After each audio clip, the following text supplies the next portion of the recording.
Marauder football here on KYBC AM 1600 along with Jackie Besserat, Jack Calandra on the road at Mohave in Bullhead City, right across the river from Nevada. JB, this is about as far as we can go without leaving the state of Arizona. And we've got a matchup tonight of 2 1-5 teams. Two teams trying to get things right and get a little momentum rolling towards the end of the season. And a big matchup of a team that used to be in the Grand Canyon region with the Mingus Marauders. The Mohave Thunderbirds have since moved out of the region, but now find themselves back in the same section.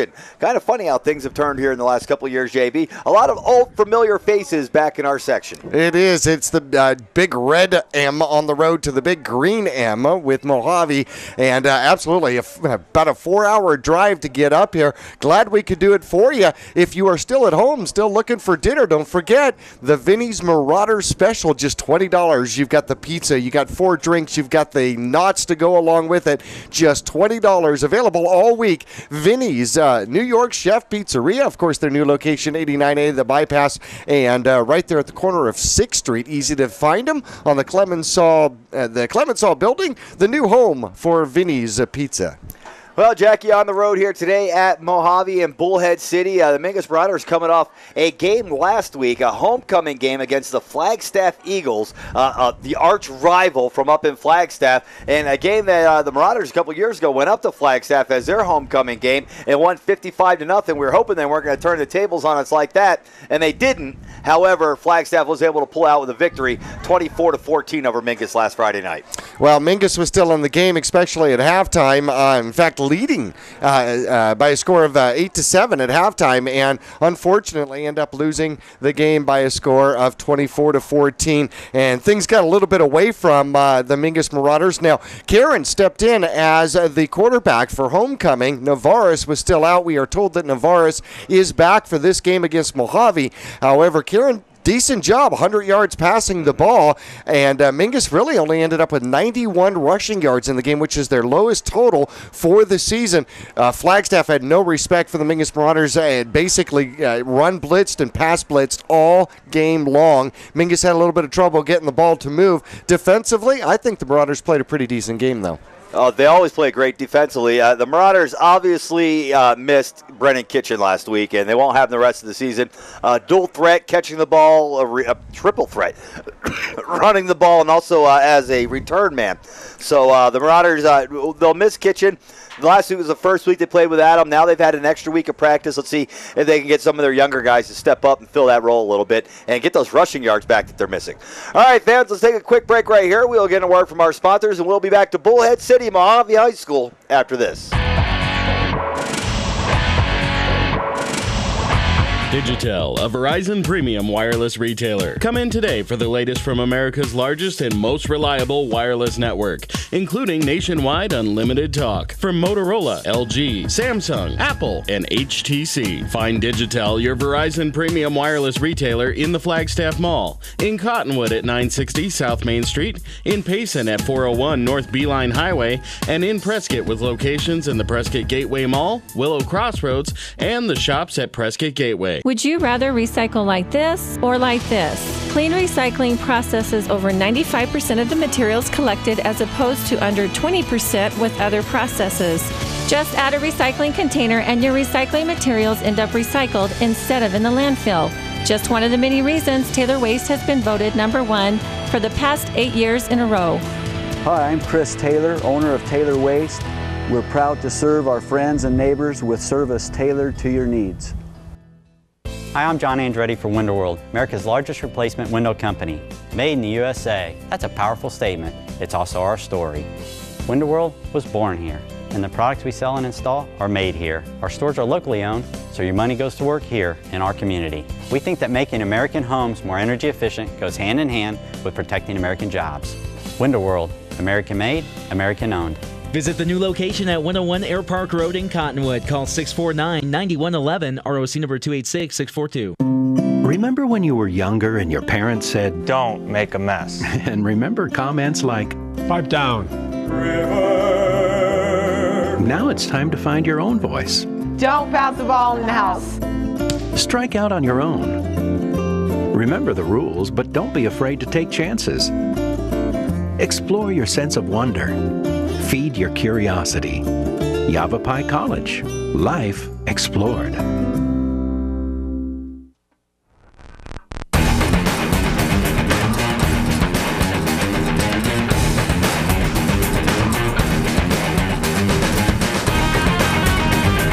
Back at Mohave High School, along with Jackie Bessler, Zach Calandra, bringing you Mingus Marauder football once again here live tonight. Friday night football, JB. We've been doing it for 22 years now.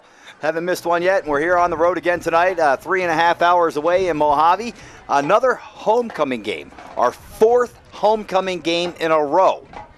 It seems to extend our football game every Friday night. I'm actually thinking at this particular point we should be royalty ourselves, right? That many, balls be invited to, right? Ever upper class high society. There you go. Awesome. Didn't make it when I was in high school, but that's all right. Well, so now they've got the band out on the field, and they're getting ready to perform the national anthem for us here in just a minute. Big game here tonight, and then the Marauders next week, JB, back at home. And that should be a good game for the Marauders coming up next week. Another chance for possibly picking up another big win. And it's going to be youth football night for the youth, High Desert Youth Football, and cheer being a part of the festivities at Mingus against Kingman next Friday night back at the Cave. Of course, tomorrow, Saturday, there's lots of youth football being played at CMS. You can come out at, we know at least at 12 o'clock and watch the watch the Cardinals play. And then at 2 o'clock, the Bears and the Colts will play. Well, even before that, we've got the Lobos start at 10 and the Panthers at 4. All right, fans, let's take a quick break right here. We'll get a word from our sponsors, and we'll be back to Mohave High School right after this.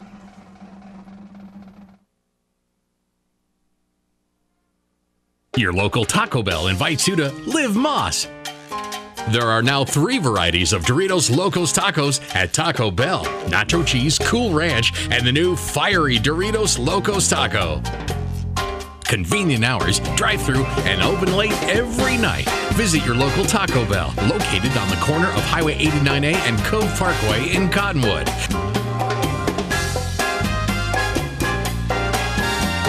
Taco Bell. Live Moss.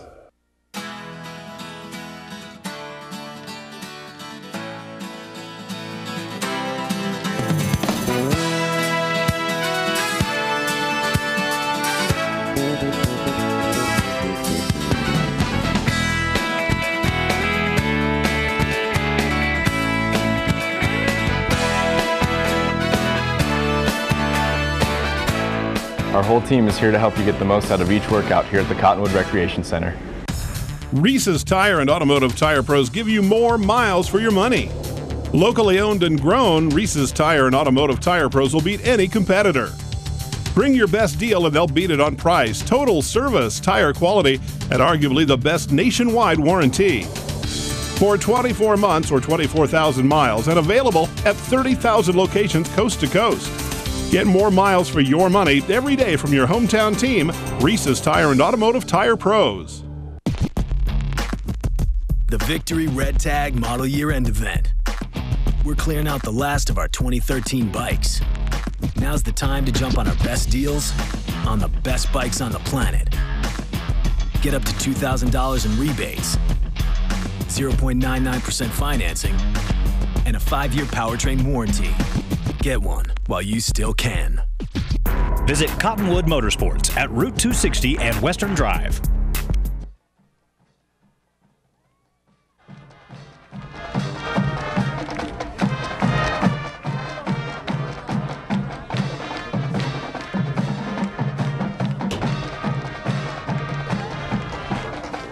Back at Mohave High School, the band's done with the national anthem, and they're going to clear the field here in just a moment, and the teams will get ready for this big game here tonight. Jackie, one thing we noticed is that Mohave is not wearing the same uniforms that they were to warm up in. They went from the green uniforms to the gold uniforms here for the game.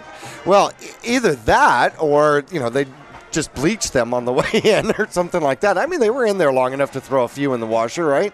No, it was like they had a whole setup for warm-ups and a whole setup for game time. And of uniforms. Right. They probably have to decide which ones they're going to wear during the game. Basketball or something? You got your warm-up jerseys, and then you got your game jersees? I love it. Well, Coach Allred coming through here. That would be good. Coach Allred. Coach Nevitt coming through here. Who is Coach Allred? We don't even have a Coach Allred, have we ever? I don't know. That's Coach Nevitt coming through here, heading up on top of the box to talk things over up there, send down some plays with the with to the Marauders head coach Bob Young, who we see walking across the field there for our fans watching on TV. Coach Young in the back of the line with the silver and red arm sweatshirt. Of course, you can't see him now. But they're coming out and getting ready for this game, JB. 1-5, the Mingus Marauders. Not something we're used to. As a matter of fact, it hasn't been since the black years of 1998 and 99 that we've seen the Marauders with the record this feudal. As true as that may be, Mingus has definitely been in more games than the record certainly shows. They lost to Prescott Valley by a score of 14-8. Last play of the game, could have won that game. Tied it for sure with an extra point to possibly win. They were in the Paradise Valley game until the fourth quarter. In fact, 7-6 was that score. Cactus, they were out of the Snowflake game. They were in it until about fourth quarter is where they started to lose it there. But Mingus has been in these games right up until the latter part, and obviously looking for a win here tonight. And then we've got Kingman, Coconino, and then a real tough one at home to finish up the season with Prescott. So Mingus is trying to salvage some wins out of a disappointing season, and they obviously need to turn it around here. One of these 1-5 teams is going to win. Yeah, no doubt about it. Somebody's going to 2-5 tonight. Yep. Well, the captains are out on the field talking things over with the officials. Our referee tonight is Augie Rodriguez. The umpire is Mike Edwards. The linesman Robert Latsko. Our line judge is Tanner Hotzenbuehler, and then our back judge Tony Petrick.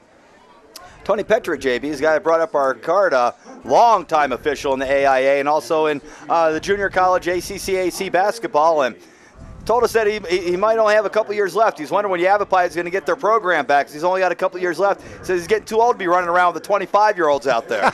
So he traded it in to go run around with the 18-year-olds. Yeah, well, that's what I said. He do some high school games. Those are nice and slow. Right, yeah, exactly. All right, fans, let's take a final break right here. We'll come back with the kickoff of tonight's ball game right after this. Here in the Verde Valley, it's always a great time to ride. And for all your cycle needs, it's always a great time to visit D&K Service Cycle and ATV. Their certified technicians can keep your street bike or your dirt bike in tip-top shape year-round. Stop in and check out the full inventory of riding gear. At D&K, they can help sell your good used motorcycles too. Go to dkservicecycle.com and find out about the consignment program. D&K Service Cycle and ATV in Cottonwood, a quarter-mile south of Walmart. Two things we can count on every year: a new set of tax rules and great weather here in northern Arizona. Jackson Hewitt Tax Service, locally owned and operated by Lewis Rice since 1997, is here for you all year long. Your neighborhood Jackson Hewitt Tax Office will help you in all of your taxing situations. Electronic filing is always free with your tax preparation at Jackson Hewitt Tax Service. Get more in return. Call 1-800-234-1040 for an office near you. This is Travis Reed from Larry Green Chevrolet and Hyundai of Cottonwood. People often refer to us as the people place. Let me assure you, whether it's our involvement in the community or with our customers that visit, we make it a priority to keep that reputation. If you're in the market for a newer pre-owned car, truck, van, or SUV, you'll find our selection extensive and our sales team professional and courteous. Visit Larry Green Chevrolet and Hyundai of Cottonwood, 2 dealerships in one convenient location just off Highway 260 next to Walmart in Cottonwood. From all of us at Larry Green Chevrolet, Hyundai of Cottonwood, and the Green Auto Group, we're better! The Suzy Q Market is the most convenient stop for road trips, with 1,500 beverage selections and plenty of snacks. And save on Texaco fuel with your Safeway Rewards card. The Suzy Q drive-thru window is the most convenient way to pick up those essentials on the way home. Road trips start here, with something for everyone at the Suzy Q Market, next to KFC on Main Street, Cottonwood. Go Marauders! Back at Mohave High School, the Mingus Marauders kick off to start the game. The ball is returned by Nick Smith, number 2, from the 8-yard line out to about the 15, maybe the 16-yard line. And that's where the Thunderbirds will start their opening possession. They're going to take a snap and hand off to the right-hand side, trying to get to the outside. Marauders all over them defensively. Nowhere to run for Kyler White. He got a yard or 2, but that's about it. The Marauder defense able to run him down going east to west that time. And it looks like they're going to give him a short gain of about 2 yards and bring up 2nd down and 8. Well, the kickoff went to about the 8-yard line. They brought it out to the 16. Broyles in on the tackle on the kickoff, and we are underway here in Mohave. Second down play, the Thunderbirds break their huddle and head to the line of scrimmage. The quarterback, number 1 out there, Dawson Ricketts, a small guy, 5'8", 150 pounds. And the Marauders jump off sides defensively. It was Eppinger along with Simmons. It looked like they got off a little early that time, and that'll help out the Thunderbirds. Yeah, just a little bit. But, at least it was unanimous. It wasn't like just one person did it. When it just feels better when you don't get the penalty by yourself, right? Second down, and it looks like 4 from here as the Thunderbirds head back to the line of scrimmage. Quarterback's going to be in, it looks like a pistol here, with one back to the left, one back to the right. He's got a receiver on the right-hand side and a wing back up in front of him. Here's the snap, and they're going to hand off, looking to come to the left. This time breaking through the Marauder defensive line and falling forward for a first down is the running back. Looks like it might be 22 again. No, this time it's 23. And, that is Joe Cox, the ball carrier. And he picks up a first down for the Thunderbirds on their opening possession, helped by a Marauder penalty. Jordan Upham gets in on the tackle out there. Sophomore playing safety, played last week against Flagstaff. Thought he had a pretty decent game. For sure. First down and 10 now, Thunderbirds, as they break the huddle and head to the line of scrimmage from their own 26-yard line. And dropping back to pass under pressure, hit the backfield and sacked for a big loss. Well, looks like, let's see if I can get him to turn around and give us a number out there. I think it was Schill who got in on the tackle from the far side. He finished it up, and up underneath, somebody got a hold of the leg. Like and that'll Levi be Collins. Collins, perfect. Collins and Schill getting, half a sack apiece, and it shows for a loss. Good for about 6 yards, bringing up second down and 16 now for the Thunderbirds. One back to the right-hand side of the quarterback. He'll fake the handoff and now look to run it himself. Breaks the initial tackle, but Eppinger's there to clean it up. Looks like it may have been Tiffany in on the tackle as well. He got a couple of yards back, but it's going to bring up third and long. It looks like third and about 11. Well, now they're going to bring it back up to the original line of scrimmage. Third down and 10 now, Thunderbirds, from their own 28-yard line. Well, Mingus only able to muster one sack against Flagstaff last week, and, they're going to start and match that early here tonight. Yeah, we want to see that pick of the week here early tonight. No kidding. We definitely do. We've only gotten to use it twice during the game, during the entire season. Third down and 10 now. This is a situation that you normally throw the ball, and the quarterback's going to hand off. Going to the right side. Nowhere to run there. The Marauder defense all over the ball carrier as he hits the 30-yard line. A gain of 2 on the play, but fourth down and about 6 or so now for the Thunderbirds, as they will have to punt the ball away to the Marauders, who will have it for the first time tonight. Well, looks like Zach Bray is going to come out and punt. He's, from what little scattered information we have out here for this Mohave squad, seems to be averaging about 35 yards a punt. So now they bring the quarterback in as their up man. Herb Tiffany is back deep to receive for the Marauders after Brennan Kitchen was lost for the year. Tiffany will take the punt at the 32-yard line to the left side of the field. He's got a little room to run. Got a huge block from Zach Simmons, and down the sideline he goes.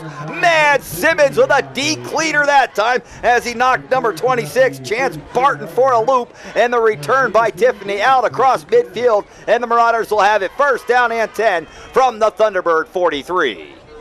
Watch this hit coming up here, fans. Whammo! You see him come in there. Zach Simmons comes in and just levels number 26 that time. Well, those ear holes, especially early in the game, start creating echoes in the helmet somewhere, don't they? First down and 10, Mingus. Navarra is back in at quarterback, and he'll throw on first down to Simmons. He's hot, and he's got it on the left-hand side for a gain.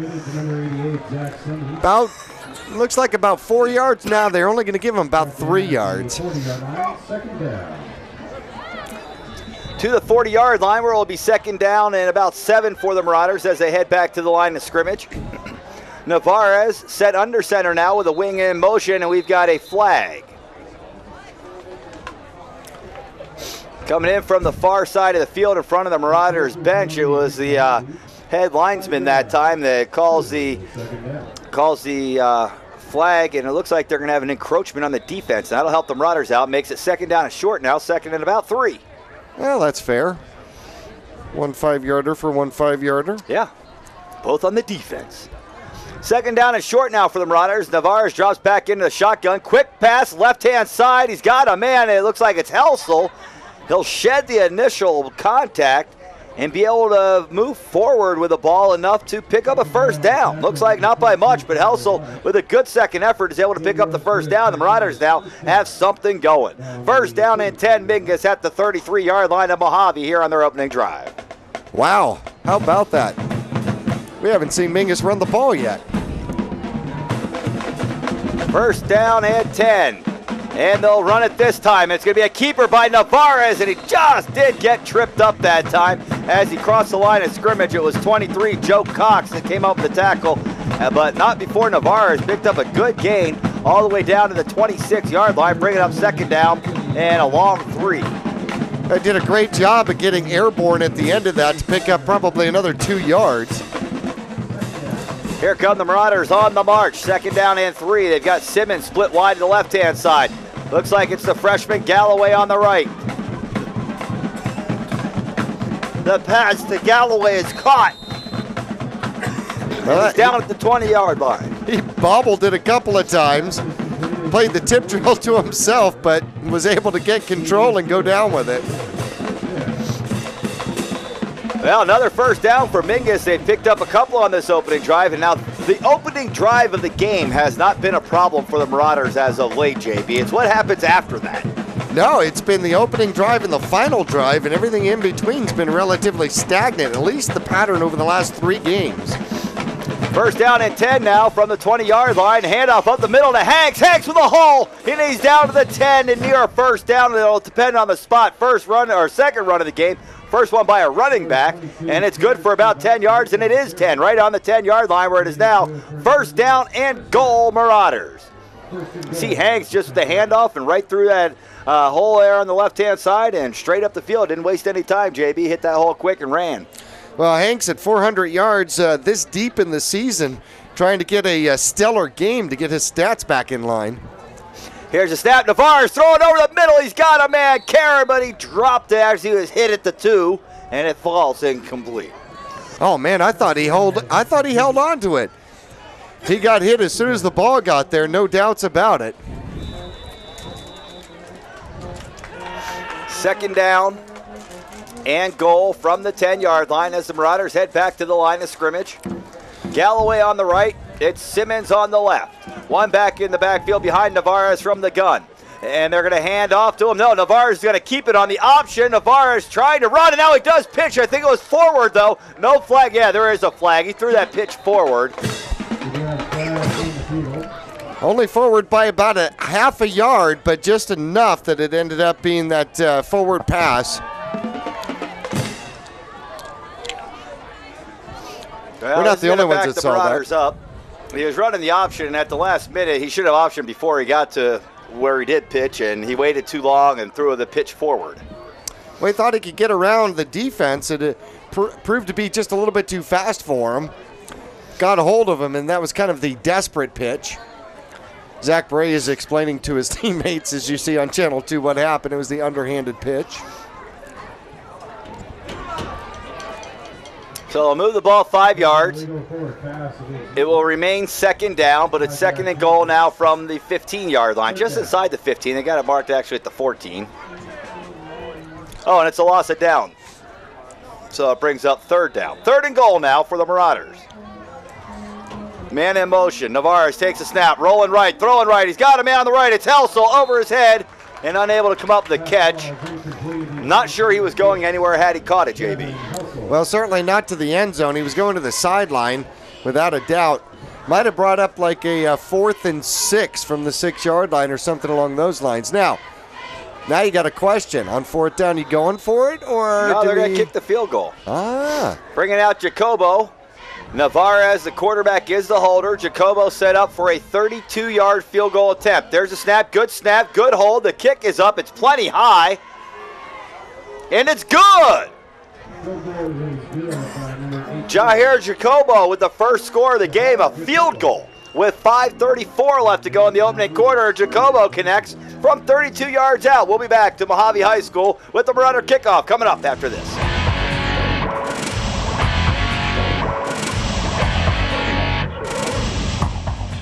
Your local Taco Bell invites you to Live Moss. There are now 3 varieties of Doritos Locos Tacos at Taco Bell: Nacho Cheese, Cool Ranch, and the new Fiery Doritos Locos Taco. Convenient hours, drive-through, and open late every night. Visit your local Taco Bell, located on the corner of Highway 89A and Cove Parkway in Cottonwood.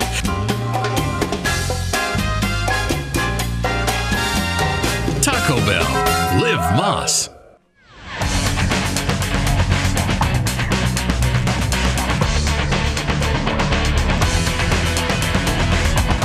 Back at Mohave High School, the Marauders strike first. A 32-yard field goal by Jacobo has Mingus up 3-0. Here's the kickoff, and it's going to be returned and down at the 13-yard line.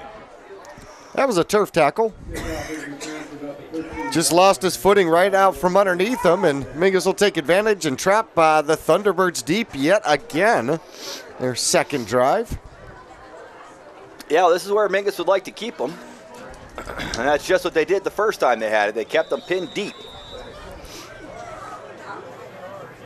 Now, on the first drive of the game, we've seen Mohave throw the ball and run the ball, and it looks like they tried to run a lot of misdirection as well. Quarterback Ricketts in the shotgun, one back to his left-hand side. He's got 2 on the left and 1 on the right. He's going to hand off to the wingback, coming in motion from the right-hand side. He is wrapped up and down in the backfield.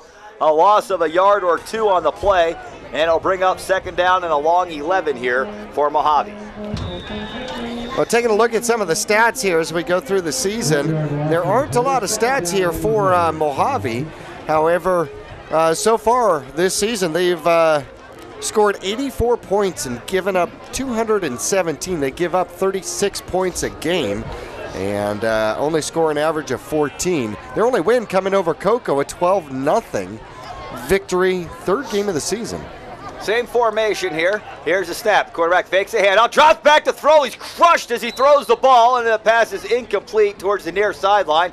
And there were, well, it looks like Zach Simmons was in there. It looked like Alec Eppinger was in there. Anthony Broyles was probably in there on the play. Quarterback did not have much time, and he just chucked it away for dear life that time. I'm not exactly sure who to give the hurry to. Any of those 3. They were all there in a heartbeat. Brings up 3rd down and long now. Well, the Marauder defense has looked pretty good once again these opening 2 drives thus far. Well, Mingus has definitely kept themselves in the games because of their defense. Their defense has been wonderful. Tonight they're showing some rather aggressive penetration. 3rd down and 11, another passing situation for quarterback Ricketts. He's got it back to his left. He's got 2 receivers on the right-hand side. Tight end working on the right side as well. Here's a snap in behind the back handoff to the running back who runs left, and now he's hit and down at about the 27-yard line. Well, Broyles will clean it up. Not too many times you see that behind the back. I don't know if that's daring or trying to be trickery. I'm sorry, he's at about the 17-yard line and maybe the 18. He's not at the 27. That would have been a first down.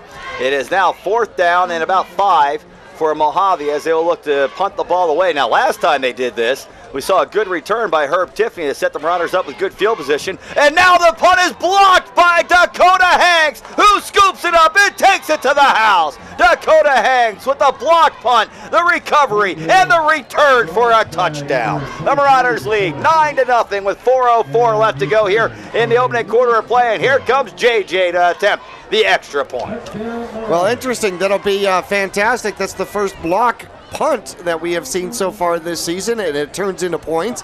And speaking of kicking games, the field goal 32 yards earlier, putting Mingus up on top 3-0, the first field goal made by Jacobo this year. Yeah, that one might have had a little pain on it, but hey, it's good enough. You know the referee likes that when you kick a field goal and he puts his hands up and turns around and picks up the ball. Right. He doesn't have to go run for it. It's just sitting right there. Here's the extra point attempt for the left-footed kicker. It is up, and it is true. The Marauders lead 10-0 with 4:04 left to go here in the opening quarter. Fans, the Marauders are going to kick off for the 3rd time in the opening quarter. Already got 10 points on the board. Yeah, it's like old Mingus Marauder football. We'll be back with Marauder kickoff after this.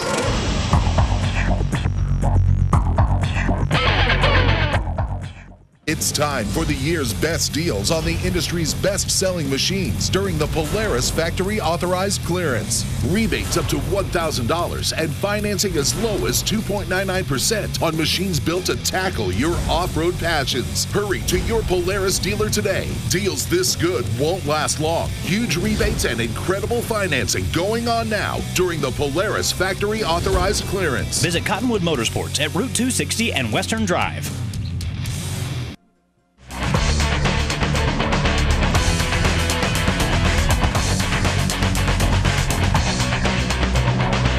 Jacobo's kickoff after a Marauder block punt return for a touchdown by Hanks, and it is being returned to the 15-yard line and then hammered at about the 16.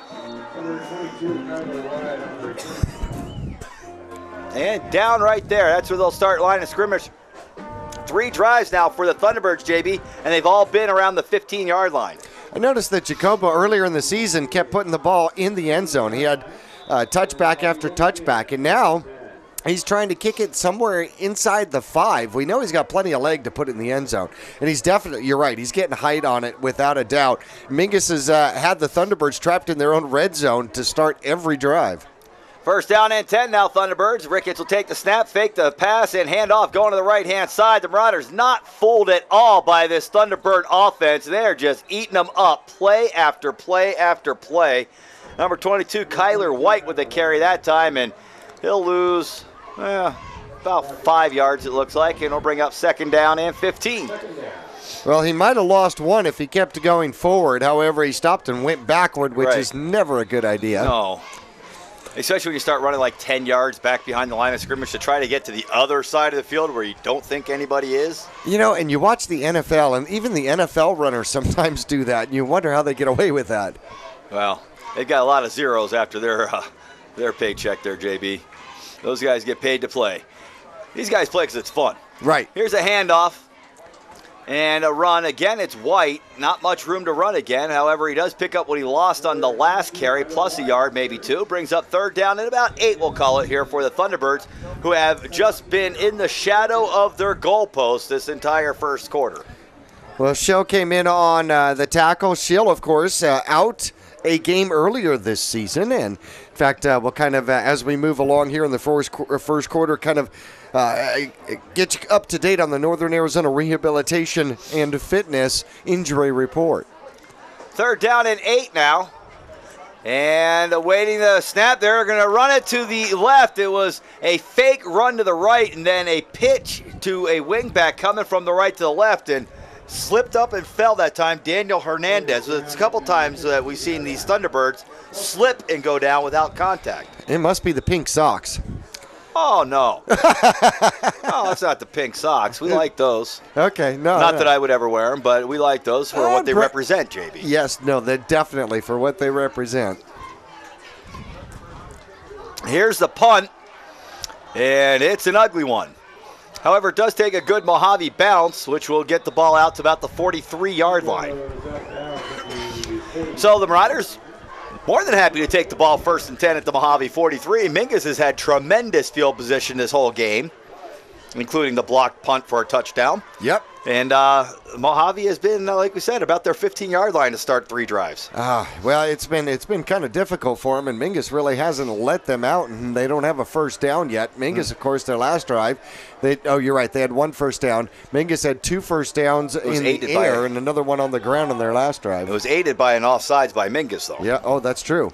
First down and 10, Marauders. Man in motion is Rios, and rolling to the left, Navarez. Look at the throw, going deep down the left-hand side. He's got a man wide open. Karen at the 10 to the end zone. Touchdown, Marauders! Micah Navarez off, flag on the field. Oh, no. Navarez, a 43-yard touchdown strike to Tanner Karen, but it looks like it's coming back. Oh, how disappointing. That was pretty. We'll have to save that one at least for the highlight reel. Illegal shift on Mingus. All right, you run the same play. Right. I'm not sure I saw the shift. I didn't sure it was see there, an illegal shift. Anyways, the Northern Arizona Rehabilitation Injury Report. You had made mention a little bit earlier the loss of Kitchen and how detrimental that's going to be to the Mingus Marauders this year. He is out with the knee injury. Nash and McKeever also join him. McKeever on the line. Nash from the JV squad, both with knee injuries as well. And now first down play. They're going to run a sweep to the short side of the field. And guess what? No room to run on that side. Never understood that play, JB, and the Marauders lose about 4 yards on a sweep to the short side of the field. That'll be... back to midfield. This is the furthest the Marauders have been away from the end zone on their drive all day. Well, that's how you set up stats, right? That's interesting. No, that's very true. Northern Arizona Rehabilitation and Fitness, of course. They are at the corner of Willard and in the 89A bypass with a full staff to serve you. Second down and 18 now. Here's a snap. Navarez rolling left. It looks like the same play. Going deep for Karen again. This one looks to be underthrown. No, it's to Karen. It'll make the grab at the 10-yard line and tackled at the 9.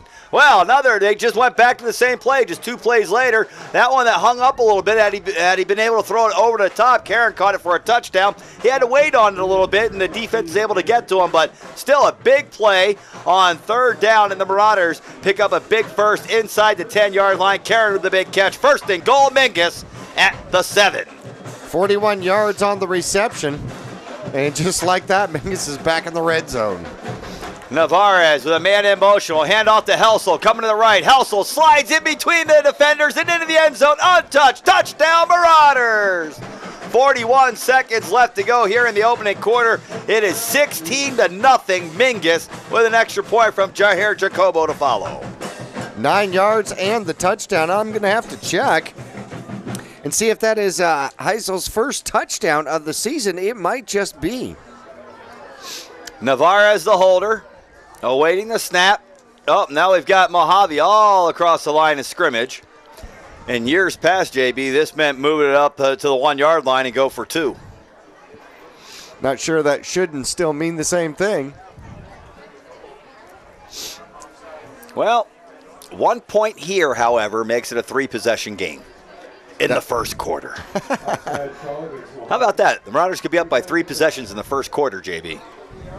What is our high point total of the year? We might get that here in the first half. Well, that would be against North. Oh, only victory, 33 like 33 points. Oh.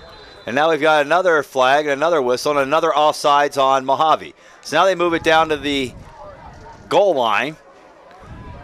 This is where you run the goose play. That's my favorite play. Yeah, that's what the Marauders are doing. They're like, well, you're going to give it to us that close. We'll take the extra point. And they're bringing the offense back in on the field, JB. Move the ball all the way down to the goal line, and head coach Bob Young feels like my team can push it in from 6 inches away. Well, that's when, the center gets excited. It's his only chance to touch the ball. And they bring Levi Collins into the backfield. Aha. And fumble the snap. No, it looks like Navarez is able to hold on to it and push forward into the end zone for a 2-point conversion. 2-point conversion is good. Navarez on the keeper. The Marauders now lead 18-0 with 41 seconds left to go in the opening quarter. And the Marauders will kick off for the 4th time in the opening quarter. We haven't kicked off 4 times in a game all year, it doesn't seem. We'll be back with the Marauder kickoff after this.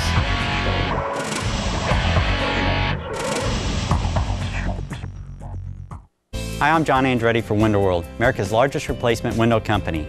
Made in the USA. That's a powerful statement. It's also our story. Window World was born here, and the products we sell and install are made here. Our stores are locally owned, so your money goes to work here in our community. We think that making American homes more energy efficient goes hand in hand with protecting American jobs. Window World, American made, American owned. Visit the new location at 101 Air Park Road in Cottonwood. Call 649-9111, ROC number 286642. And the kickoff by Jacobo will take the return man to the 5-yard line, brings it back to the middle of the field, and now slips, picks up, and now he's going to be tackled at the 15. It's almost like you get to the 15-yard line and wait for him to come get you there or something. This is the 4th drive, or is it the 5th drive now that Mohave started at their 15-yard line? Well, it's almost becoming habitual. That's where we're comfortable. Yeah, that's what we call it. Maybe the Thunderbirds practice on this end of the field. Yeah, they're just more comfortable down there. Less sun or something. Which, here in Bullhead City, that could make a difference. That's what you'd be looking for. That one tree that everybody stands under. First down and 10. That one's actually a tall cactus. Oh, my bad. Here's a snap and a quick throw to the right, and flags come flying from everywhere. False start. Yep, too quick. That was called by the umpire, JB. You don't see the umpire calling a false start on the offense too much. That's the guy that stands way behind the defense. He's back there like behind your linebackers and stuff. Yeah, but you know it becomes rather obvious when 3/4 of the line is moving. Yeah, which makes you wonder what the other three guys are doing. Reaching for their flag. Thought it was in the right pocket. And that backs the Thunderbirds up to their 10. Now they're getting a little bit closer to those shadows that they so enjoy. And a full house backfield here. Quarterback with one running back on either side. And I'll hand off to the guy on his right. And he runs the line of scrimmage and gets hammered. Great job by Thagard to just stand him up. Oh, and there's a late flag. Yeah, that flag just came in by a line judge down there, JB. It looks like he's about 7 feet tall. Holy cow. You did mention that discussion. this is a basketball officiating crew, right? Hey, did you see they had the pink flags? What's that? We got basketball guys out here, yeah. Right. Up on Mingus, unsportsmanlike conduct. Aggressively going after stripping the ball at the end of the play. Well, geez. That's a first down. You know, if we were to stop them here and they punt, we might have the ball on our own side of the field. What do we do then? We haven't been there yet tonight. We've been at midfield. No, we have. We kicked off from there. Oh, yeah. Okay. Oh, and a bobble on the snap. Quarterback Ricketts gets it, throws it, and it's incomplete. Dakota Hanks couldn't figure out whether he wanted to go for the ball or the blow up the guy. Yeah. Because he had a chance to blow up the guy had he caught it. Yep. Talk about sportsmanship. Yeah, right. He still had an opportunity because he bobbled it. He had it in his hands and dropped it. So Hanks would have been within his rights to come up and make contact. Well, you see the flags flying over on the far side of the field, which leads me to believe that his parents, Don and Cherie, are here. As I would imagine they would be. Yeah, you'd have to think so. As a matter of fact, I believe they flew in. Here's a handout coming to the left-hand side, and a decent gain by Mohave. Probably their best run of the night. 6 yards on first down brings up, on second down brings up third down and about 4. That's the end of the opening quarter of play. Hey fans, check this out. At the end of 1, Mingus 18, Mohave 0. We'll be back after this.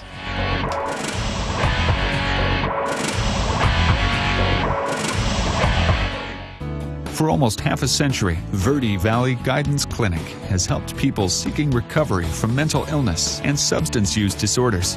Now is the dawn of a new day in healthcare. With the addition of Valley Medical Center and Verde Valley Connections Primary Care, we now offer a balanced approach to healthcare. Our pediatricians, physicians, and nurse practitioners are available to assist children and adults of all ages to get well and stay healthy. New patients are welcome. As the oldest community behavioral health clinic in northern Arizona, the professionals at Verde Valley Guidance Clinic have helped thousands of families and individuals reach their recovery goals. Our 2 primary care offices are located in Cottonwood, with behavioral health facilities in Cottonwood, Camp Verde, and Sedona. Our clinics now accept Access, Medicare, and private insurance. Verde Valley Guidance Clinic. We provide quality health care for both your body and your mind.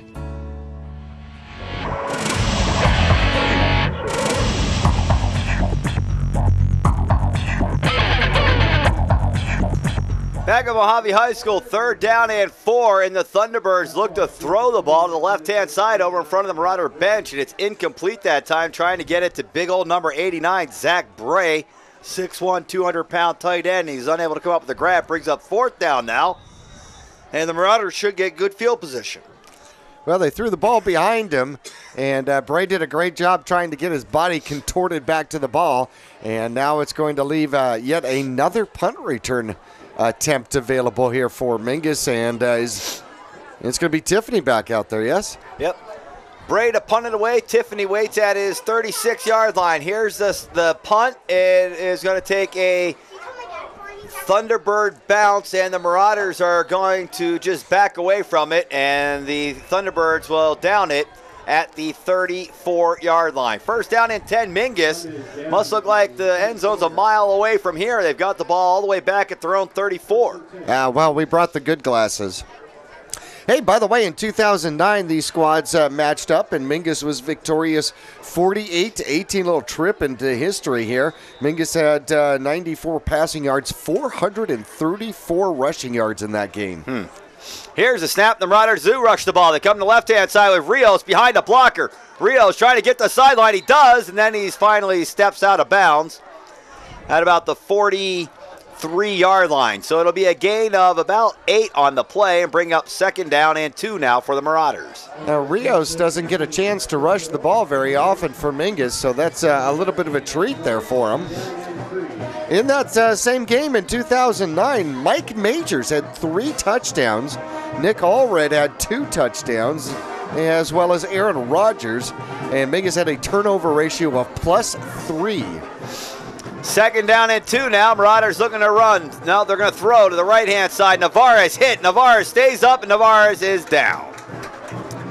A loss on the play of about 3 yards, back to the 39-yard line. It looked like Navarez was going to run, and then all of a sudden he pulled the ball up like he was going to throw, and then there wasn't anywhere to throw. And by the time he tried to run again, there wasn't anywhere to run. Well, he avoided the 9-yard sack and was able to still get a little forward progress from there. It's not going to lose Third down much. and about 5 here for the Marauders as they come out of their huddle. Navarez with one back to his right-hand side. He's got a wide out on the left, a wide out on the right. Here's the snap. Navarez, 3-step drop, throwing over the middle, and it's way over the head of everybody and incomplete. Heisel, the intended receiver, and maybe he had too much of the glasses on. He missed that one by, overthrew it by about 10 yards. Brings up 4th down and 5 for the Marauders, and they most likely will punt the ball away here, leading 18-0 with 11 minutes left in the second quarter. There's the snap, and the punt is up, and it is long. It's over the head of the return man. He runs back to receive it at the 12. Now he's in trouble, and now he's trying to get to the sideline, and he's going to break free for a moment, but then be tackled at about the 18. Good pursuit again by the Marauders. Excellent pursuit, and that big old bounce. I guess you count the bounce as hang time, right? When the ball bounces 15 feet in the air? Yeah, it's more time for your guys to run down the field. That's hang time. Roll time, for that matter, is hang time. Yeah. We have some alumni here from the By the way, the Mingus Marauders in the first quarter had 74 yards of offense and held the Thunderbirds to just 26 yards of offense on 13 offensive plays. First down and 10, Thunderbirds at their, come on, JB, say it. Oh, no, they're at the 20. At the 20. This is good field position.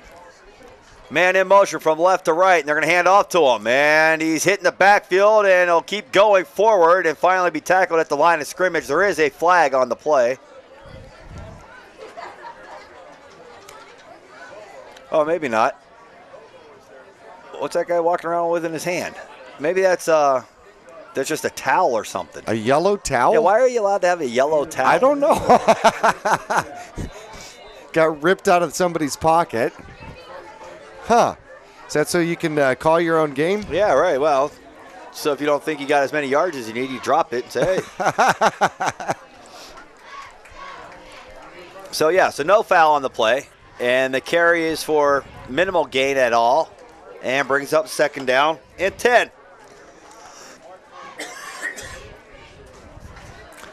Quarterback in the gun, takes a snap, drops back, looking to throw, and then that's intentional grounding. That should be. Threw it right at the feet of one of his players. However, it was an offensive lineman. Well, how come we don't have the flag on that? That was obvious intentional grounding. What he did there was throw the ball into the ground to avoid a sack. That is intentional grounding. Was it intentional, though? Yes. He threw that ball into the ground to avoid a sack. That was intentional grounding. He didn't get out of the tackle box. He didn't have a receiver there. He didn't throw the ball across the line of scrimmage. That, my friend, is intentional grounding. Nonetheless, third down and 10. Let's get a sack. Here's a snap, and they're going to hand off, running right. Now cutting back to the middle, and now being hit and down for a gain of about 3, maybe 4. Brings up 4th down and 6, and the Thunderbirds will punt it away. Kyler White carrying the ball again. So far in the game, he's got 8 carries, 25 yards, but at this particular pace, he'll be at somewhere close to 35 carries this game if they keep up this pace. Yeah, he's not going to want that. Ready to punt it away. Tiffany standing at his own 48. Now snaps over the head of Bray. He's able to make a one-handed grab and get a punt off. Now the Marauders need to get away from it. And it will be down at the Marauder 48-yard line. 1st down and 10, Mingus from their own 48-yard line. And the Marauder offense coming back out on the field. 18 points in the opening quarter for Mingus. They haven't scored since and lead it 18-0 with 9:04 left to go here in the opening half. Daniel Hernandez for the Thunderbirds actually did something pretty wise there. When he finally got to the ball, he didn't just down it. He picked it up and started running toward the end zone, just in case that thing, which had bounced all the way through many Mingus Marauders, had hit somebody, tipped somebody or something. That was smart, just in case you didn't see everything.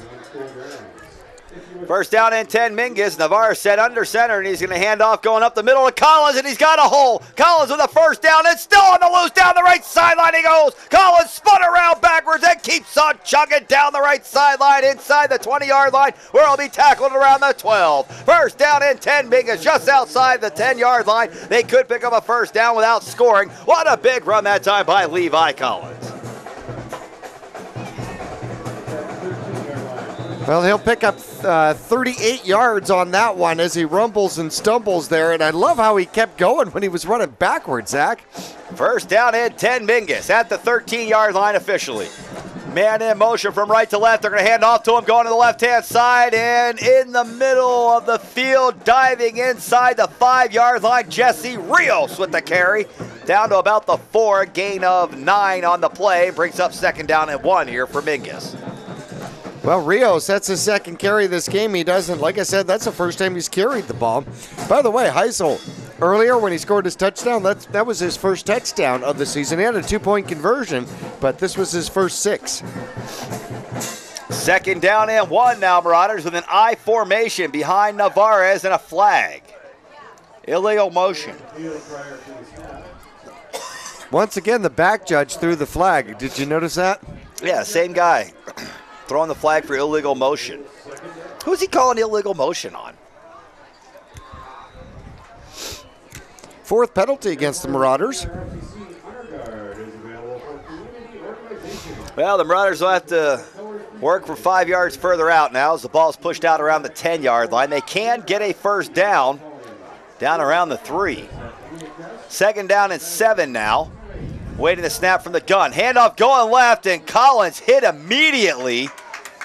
And he's able to fall forward inside the 10-yard line. And they'll mark him right back down on the 10. Great play by Hernandez. Keeping his ground. It remains 3rd down and 7. 7.5 minutes left to go in the 2nd quarter. 18-0, the Marauders with the lead. Back to the line of scrimmage. Collins in the backfield. Rios at a wing on the right. Simmons on the right. Now Helsel in motion. They're going to roll right, throw to the end zone, and it is dropped at the goal line by Rios. Oh, man, he was right there. All he had to do was back in and fall backward. Well, let's see if they're going to bring JJ back out. 4th down, and it looks like they're not going to.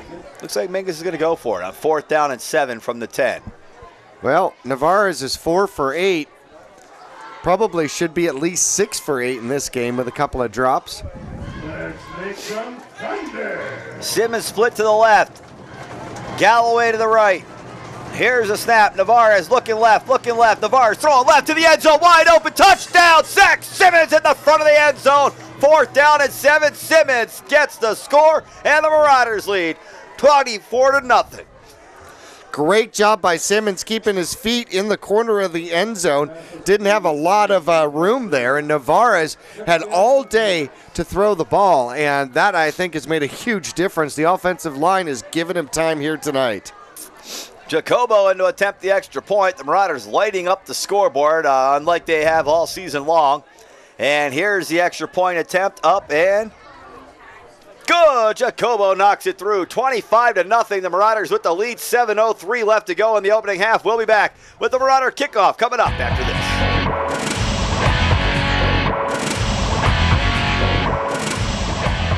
Two things we can count on every year: a new set of tax rules and great weather here in northern Arizona. Jackson Hewitt Tax Service, locally owned and operated by Lewis Rice since 1997, is here for you all year long. Your neighborhood Jackson Hewitt Tax Office will help you in all of your taxing situations. Electronic filing is always free with your tax preparation at Jackson Hewitt Tax Service. Get more in return. Call 1-800-234-1040 for an office near you.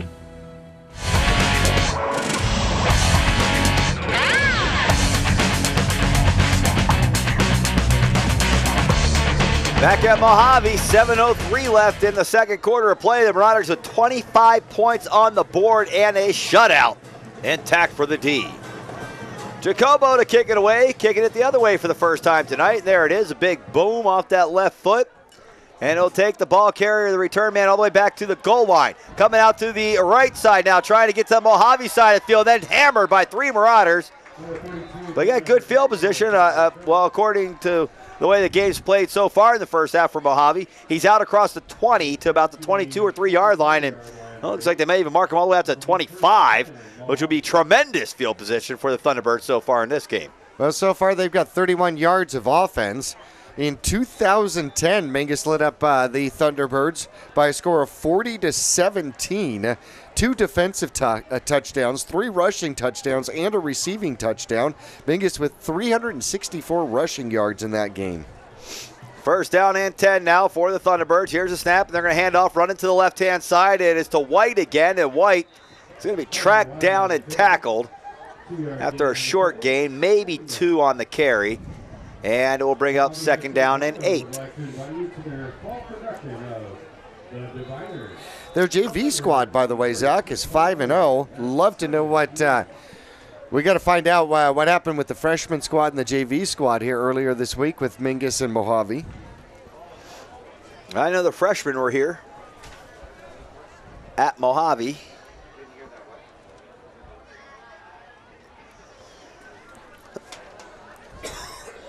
Second down and 8 now.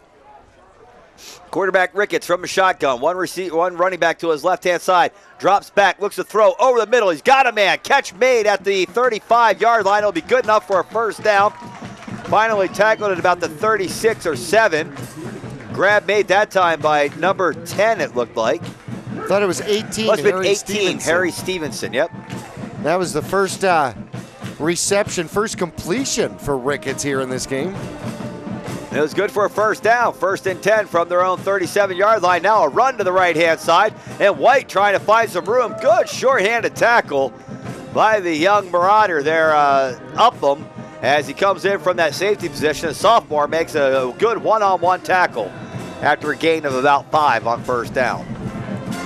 Well, as we understand it, both the Mingus freshman and JV squads won, and so they ruined the undefeated record of the JV squad of the Thunderbirds. Quarterback on the keeper, and he'll find some room to run up the middle. The Marauders still trying to get to him, and they'll bring Ricketts down after a gain of about 5 yards. It looks like they're going to mark him a little short of 5, give him 4 on the play, and make it 3rd down and 1 now as the Thunderbirds are starting to mount a drive. This has been by far their best drive of the game. Freshman won 36-6, I thought. We'll see if we can get that again.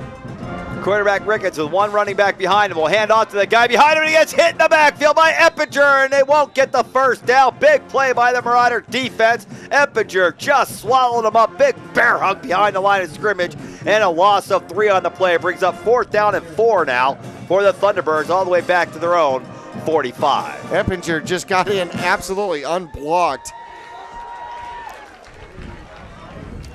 Well, depending on the return by Tiffany, the Marauders may be faced with their worst field position of the game. I'm not sure Thunderbird wouldn't go for this. This has been their best drive of the game so far. 4:15 left in the opening half. 4:15 left in the opening half. The Marauders with 1 running back behind him. Will hand off to the guy behind him, and he gets hit in the backfield by Eppinger, and they won't get the first down. Big play by the Marauder defense. Eppinger just swallowed him up. Big bear hug behind the line of scrimmage, and a loss of 3 on the play. It brings up 4th down and 4 now for the Thunderbirds, all the way back to their own 45. Well, The Marauders lead 25-0, and the Thunderbirds are going to go for it. And the fake coming to the right-hand side, and the Marauders had a chance to get him before a first down, but a good second effort by Ricketts, the quarterback, and he will have a first down and then a flag on Mingus, most likely, for a late hit out of bounds. Will add 15 more to it. They had a chance, Jackie, to tackle him short of a first down, but missed the tackle, and Ricketts was able to pick up the first. Well, Upham came in and hit him out of bounds. Apparently he was already out of bounds far enough that caused the flag. Right here, wham, missed that tackle right there for our fans watching at home. And then that would have been Hernandez. it. And now he's out of bounds and 2 steps and a whammo. Yep. Oh, that was on Upham. Yeah, Upham didn't. He had his back to the play. He didn't know where the line was. Moves the ball all the way down to the Marauder 30-yard line. Awaiting the snap. There it is. And a handoff coming to the right again to White. And there's no room to run there. Schill, Eppinger, and who's the guy getting up off the bottom? Looks like it's Simmons that makes the initial tackle. And getting off the top is Isaiah Baker, so there was really no room to breathe either. Second down now, and about 9 after a gain of 1 on first down. The Marauder defense playing pretty well once again here. 3:33 left to go in the opening half of play. Marauders on top, 25-0. Quarterback Ricketts in the gun. He's got one back to the left, one to the right, 2 receivers on the left-hand side. One of those comes into motion. Handoff coming to the right-hand side, and nowhere to run again for Kyler White. To the line of scrimmage and maybe a little bit more, but not much. Bring it up 3rd down, and we'll call it 8 here for Mohave. Well, 3 Marauders in on the tackle. I think Hanks got him around the ankles and couldn't go anywhere, so Story and Schill came over to finish him up. Seemingly always 3 Marauders in on the tackle tonight, JB. That makes that guy that's on pace for 36 carries very sore tomorrow. 3rd down and 8 now for the Thunderbirds, and their coach shouting out some signals from the sideline. Quarterback Ricketts, audibles from the gun. Takes a snap. Looking left, pump fake, going down the left-hand side. He's got a man, but he dropped it. It was the tight end, Bray, at the 10-yard line. Hit him in stride, but he dropped it. Thagard on the coverage actually slipped. Otherwise, Bray would not have been that far open. A lot of slipping going on right there in that area of the field, JB. You know, maybe they had rain in this part of the desert. Yeah. The field's still green, kind of. Actually, all things considered, the field looks great. The field looks really good, huh? Must be because it's so close to the river. But then again, here in Bullhead City, they've got, like an 11-month growing season. At least. It might be all year long. I don't think it ever gets cold here. 4th down, and the Thunderbirds will go for it. 4th down and 7. Quarterback drops back, looking left. Now he's looking to roll left. Now he's going to throw down the middle over the head of his intended receiver, nearly intercepted by Upham. And it's probably better for the Marauders that Upham didn't intercept it, because they'll take it over on downs at their own 28-yard line instead of Upham catching it down around the 5 and falling to the ground. Ricketts didn't go through his whole breakdown and his whole countdown. On the left-hand side, he had Nick Smith near the Marauder sideline, completely by himself about 6 yards downfield, and the nearest Marauder was probably 18 yards away. That was an automatic first down. He was over there doing jumping jacks for his health. No, exactly. No kidding, huh? First down at 10, Mingus now.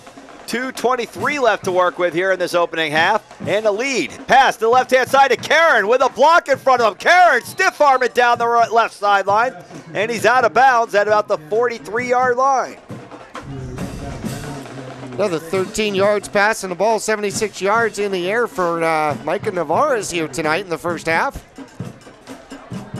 Navarez has been throwing it pretty well here so far tonight. What's that? Navarez has been throwing it pretty well so far tonight. Right. Second catch by Karen. He's got 54 yards. That's a good average. First down at 10, Mingus from their own 44-yard line. There's the snap. Navarez from the gun, looking left. Now he makes a man miss. Rolling to the right. Navarez still looking at. Now he's going to be sacked for a big loss. Jackie, you got to know to throw the ball away. You really do. When those guys start flushing you out of the pocket and then they start closing on you and you're out of the pocket, throw the ball away. Shoot, we saw earlier, you don't even have to be out of the pocket. Just they start running at you, throw it in the ground. You don't even have to throw it at a receiver. You don't even have to throw it to a receiver, yeah.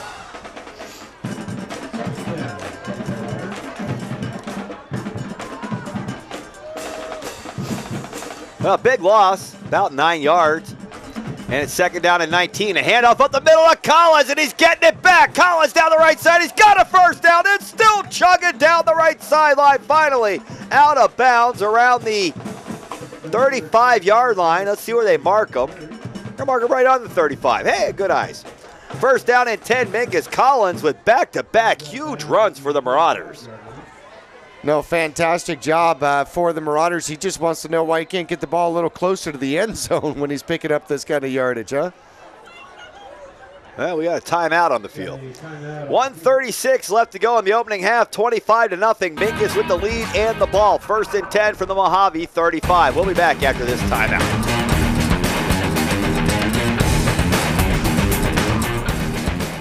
Digitel, a Verizon premium wireless retailer. Come in today for the latest from America's largest and most reliable wireless network, including nationwide unlimited talk from Motorola, LG, Samsung, Apple, and HTC. Find Digitel, your Verizon premium wireless retailer, in the Flagstaff Mall, in Cottonwood at 960 South Main Street, in Payson at 401 North Beeline Highway, and in Prescott with locations in the Prescott Gateway Mall, Willow Crossroads, and the shops at Prescott Gateway.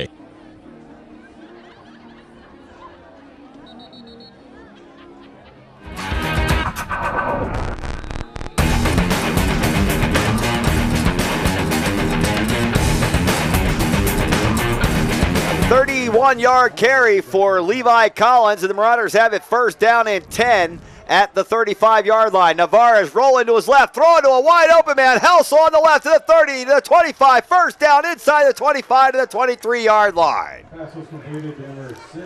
Jevin Helsel with another big play for the Marauders here tonight. Another first down for the Marauders, a gain of 12, and the Marauders are inching ever closer to that red zone. Helsel now has 2 receptions in the game.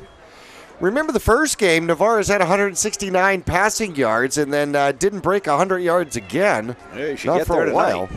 Might already be there, huh? Here's a snap. Navarez throwing left. He's got a man. Karen making a man miss. Karen still on his feet and out of bounds around the 15-yard line. And that'll be close to a first down depending on where they spot it. Well, it looks like they're going to give him 7 on it. Yeah. They must not have marked him out at the 15. They have him at the 15. What's going on around here? That down marker's not right over there. It's second and about 1 for the Marauders. And here's a snap, and looking to throw to the right this time, and the catch is not made by Galloway. It looked like it was tipped on the way over there to Galloway, and he went to his knees to try to come up with the catch, but it hit the ground, and the Marauders will have to do it again. Our fans at home, you see a quick throw. It's tipped there at the line, and Galloway jumps forward to try to make... Oh, boy, I was going to say, we need to send that one down. But right at the very end, it looked like the tip of the ball, the nose of the ball, came out and touched the ground. Well, close enough for a red flag. Yeah, challenge. That comes from the booth, right? We're in the final 2 minutes. Right. Third down and about 2 here for the Marauders. Handoff up the middle to Collins, and he's bounced back out of there at the line of scrimmage. And now the Marauders will have it fourth down and about 1. And a timeout. 38 seconds left to go in the half. 25-0, Mingus with the lead. And with that timeout, we'll take a break. We'll be back to Mohave High School at the Marauders' fourth down play coming up after this.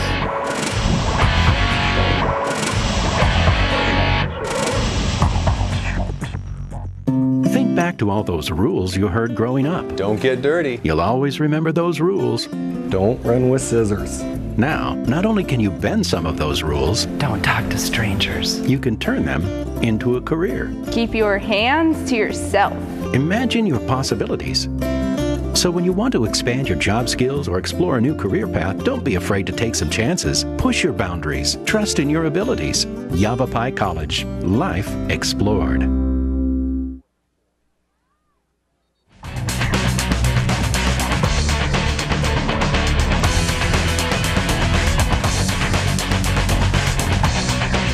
Back at Mohave High School, fourth down play coming up for the Marauders. Fourth down and about 2. Here's the snap. Mingus going to go for it. Looking to run. No, Navarre's going to throw now to the end zone. It's tipped away in the end zone. Incomplete. Well, great defense by the Thunderbirds. That was really good defense here in the corner.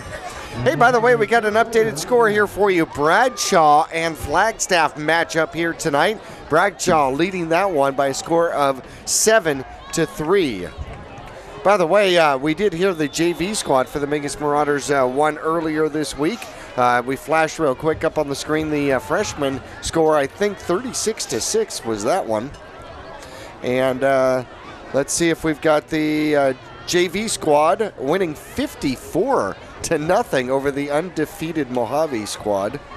Woo. They're defeated now. Yep.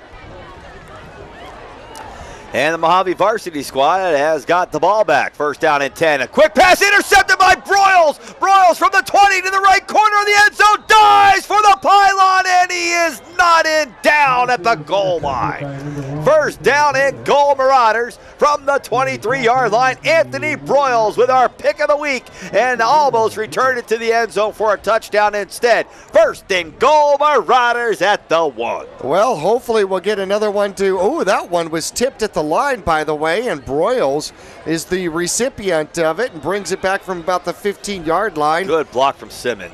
Ooh, he is just shy. Great dive by Broyles. That is aggressive football play.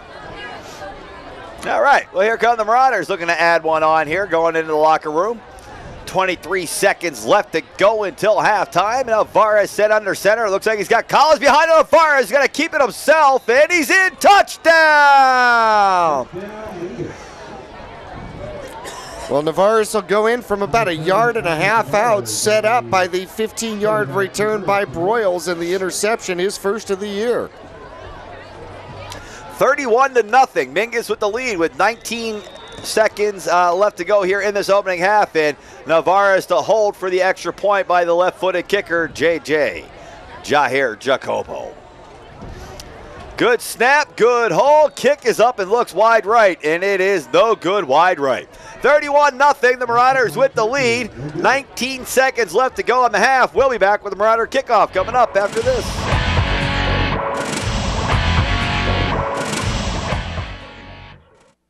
Service, convenience, price. Taylor Waste is locally owned and voted #1 in residential garbage collection for the past 8 years in a row.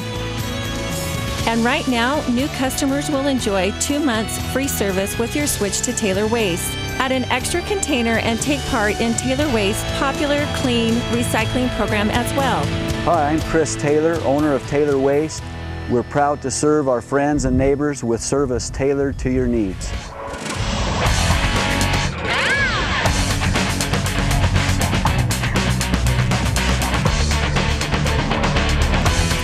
Marauders set to kick off once again, and this one will be deep to the left return man who's trying to bring the ball to the right side of the field, and he's hit now. Flags come a-flying, and he's down at the 34-yard line.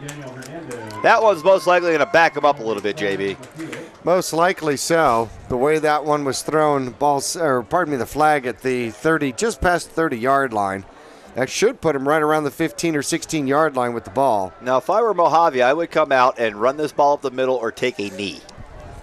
The last time you tried to do something with 25 seconds or so left on the clock, Broyles intercepted and almost took it to the house on you. Well, that was after they had stopped Mingus on a 4th down conversion and a touchdown pass attempt deep in the red zone. They thought Big Mohave was on their shoulders? There you go. Had gone the other way. We're going to end up looking at that one again. I think that ball was actually tipped at the line. Was for sure, yeah. By one of the linemen, so want to make sure we get credit to that. That was a tip pick of the week. Yeah. Ooh. First down and 10. Got 2 left, 2 right, and a handoff coming up the middle. Good call, Coach. And here come flags from everywhere. You must have a face mask on that one, I think. Broyles in on the tackle. And it looks like big Isaiah Baker gets his big paws in there as well. And there's flags coming from everywhere. Did you see the offensive lineman, Malik Garrett? Nope. He had his man. He was actually got turned around, so obviously he didn't make his block. And his running back's coming at him, and he's juking left and right with him. Trying to get out of the running back's way. Homecoming dance tomorrow, young man.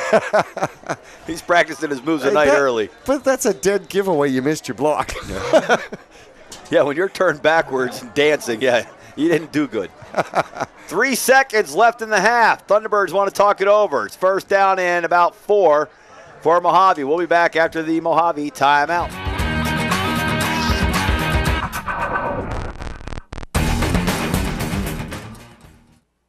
Service, convenience, price. Taylor Waste is locally owned and voted #1 in residential garbage collection for the past 8 years in a row. And right now, new customers will enjoy 2 months free service with your switch to Taylor Waste. Add an extra container and take part in Taylor Waste's popular clean recycling program as well. Hi, I'm Chris Taylor, owner of Taylor Waste. We're proud to serve our friends and neighbors with service tailored to your needs.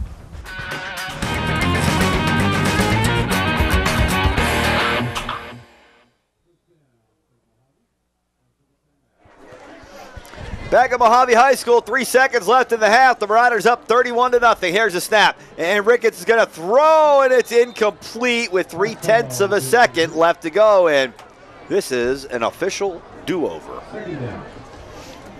Second down and 4 with 3/10 of a second left. Well, here's my question. Time for one more play. Well, I know, but why would you throw the ball downfield by about 4 or 5 yards? Hoping that he catches it and runs out that last 3/10. Okay. Well, I mean, if you're looking to run out the clock, there are better ways. Yeah, run the ball. Doesn't stop when you go down.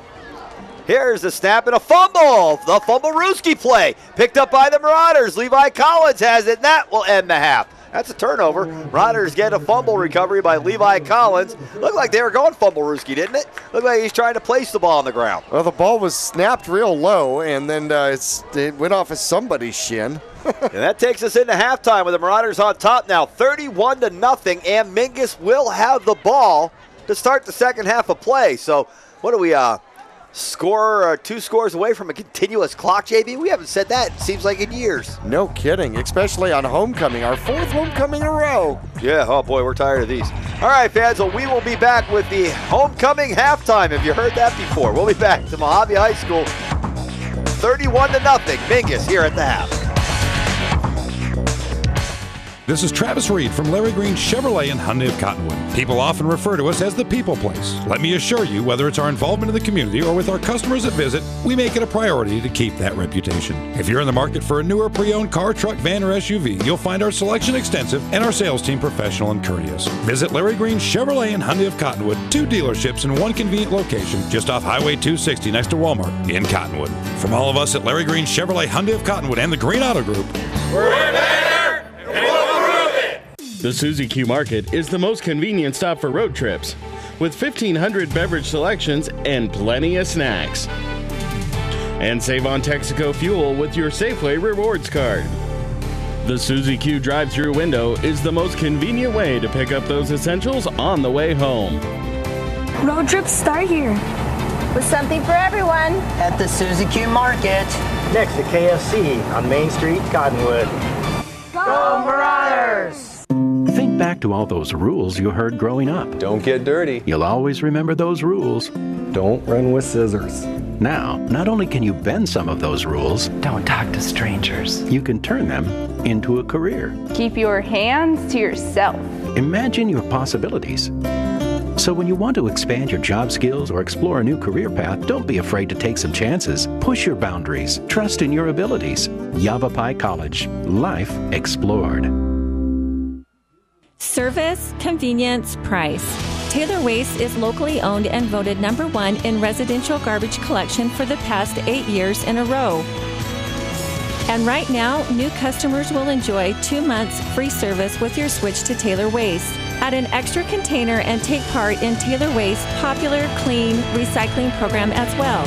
Hi, I'm Chris Taylor, owner of Taylor Waste. We're proud to serve our friends and neighbors with service tailored to your needs. Welcome to the Halftime Report, brought to you by Larry Green Chevrolet. They're better and they'll prove it. In just a moment, we'll have a recap of the first half, including Marauder highlights, scores, and stats. Now, let's head back live to the press box. Here's Zach Calandra.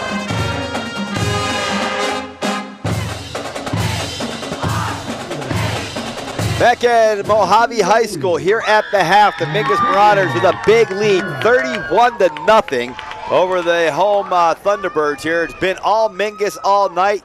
Thunderbirds have had the ball around their 15-yard line to start a drive almost every time they've had it. The Mingus Marauders have been able to punch it in from numerous spots on the field. A punt blocked for a touchdown, an interception that was almost returned to the 1-yard line. It was returned almost for a touchdown by Broyles. The Marauders have got touchdowns throwing the ball. They've got touchdowns running the ball. This, Jackie, looks like the Mingus Marauders of years past, not the Marauders that we've seen the first 6 games of this season. Well, Mingus has definitely brought it all out here today, and Coach Young and the staff giving different players an opportunity, especially the seniors, to play around a little bit out here tonight. In fact, Dakota Hanks only has 1 carry for 10 yards. Yeah, crazy. In this, I know, but Mingus has only run the ball about 9 times during the first half. It's been Levi Collins. Zing, zing, zing. Right, Levi Collins has done the most damage with 68 yards on the ground. Hey, Mingus would score first in the first quarter with 5:34 left to go, and believe it or not, would do it with the kicking game. A 32-yard field goal attempt by Jacoba. His first field goal of the year. That puts him 1 for 2 on the year, and you're right, that thing dropped about 10 yards. Yeah. Oh, it's right there. The referee puts his hands up, turns around, picks up the ball. That's a good way to do it. That was a chip shot then, right? Yeah, right. That's what it was. And I got to talk to Jacobo about his golf game, because if I could get the golf ball to just die in the grass like that, that would be awesome. JB, you need to talk to Jacobo about his soccer game. You guys, the soccer guys here. Jacobo, one of the Marauder soccer players there. As a matter of fact, speaking of soccer, I don't often, but I got to extend a congratulations to Calvin Todd Balo has taken over as a head coach position there at Mingus. Excellent. So congratulations to Todd. Everyone calls him Calvin. I call him Todd. Why? I don't know, because I was introduced to him as Todd. That's what I've always called him. Stuck in that metal trap of yours, right? I love it. But everybody else calls him Mr. Balo. That's what you should continue to call him. That's probably correct. Yes, no kidding. Second score of the game, Mingus 4:04 left to go, still first quarter action, and Hanks is going to do it himself. He's going to get his touchdown, and he's going to do it defensively, a blocked punt, and he'll bring it back from about 5 yards out after the blocked punt, and Mingus led at that point after the Jacoba extra point. 10-0 was the score. Still first quarter action with 41 seconds left to go, and Heisel will find the end zone for the first time this year, this time from 9 yards out, and setting up that 9-yard run was a 41-yard bomb from Navarez to Karen. And then here on Channel 2 Sudden Link and Cable 1, you'll find Heisel does a great job. Good block in there by the Mingus Marauders. Good blocks in different directions, and he followed all of them to the end zone and did a great job with that. Mingus would lead 18-0 at that point. Second quarter action, 7:03 left to go, and Simmons would get into the action and the touchdown. This time an 11-yard pass as Navarez finds Simmons on 4th down near side of the field, and Simmons does a great job knowing exactly where the end zone is and the touchline. Navarez had all day to throw. Simmons got position, and then you can't see it because of the guy standing there. However, it was right in the corner, got his feet down, got both feet down. Only need one in high school, but just in case. Yeah, just in case. And the extra point was good, and Mingus led 25-0. Then with 19 seconds left to go, following a Broyles interception, which was tipped at the line, by the way, Broyles takes it back to the 1-yard line. Navarez would finish it out from there with a 1-yard dive, and Jacobo misses the extra point, which is probably the only negative Mingus has had here offensively in the game. Good job keeping the legs driving out there by Navarez and getting in for the touchdown. And Mingus here at halftime, 31-0 over the Mohave Thunderbirds. Mingus trying to ruin second homecoming there, and he ruined North's earlier with their only victory of the year, trying to get their second victory and a homecoming victory to boot. Well, this is the Larry Green Chevrolet halftime report, and fans, we are happy to report that we have a pick of the week, and Jackie's got it right here. We'll let you know what it is. I do. I'd love to have a competition for the pick of the week. Oh, man, it's great. But nonetheless, the winner, of course, is the viewer or listener out there, because the pick of the week from Larry Green Chevrolet is a 2013 Cruze 1LT. How about this? 2,900 miles, and it is on sale $18,770. Under 3,000 miles, $18,770. A used 2013. It still smells new. Yeah, remember when you used to get cars that only had 2,000? Oh, no. But remember when cars with 2,000, 3,000 miles on them, you still had to drive them like 55 until they got broken in? Right. Not anymore. You get this car and just slam it out there on the highway and take a nice cruise in your cruise. Well, the cars you're talking about still had carburetors, right? Yeah. Remember you used to have to warm your car up in the morning? Right. Well, I still have to. Yeah. Well, most people. Okay. Not like us. Understood. All right, fans. Let's take a quick break here at the half. The Marauders are on top 31-0. We will be back with individual statistics coming up right after this.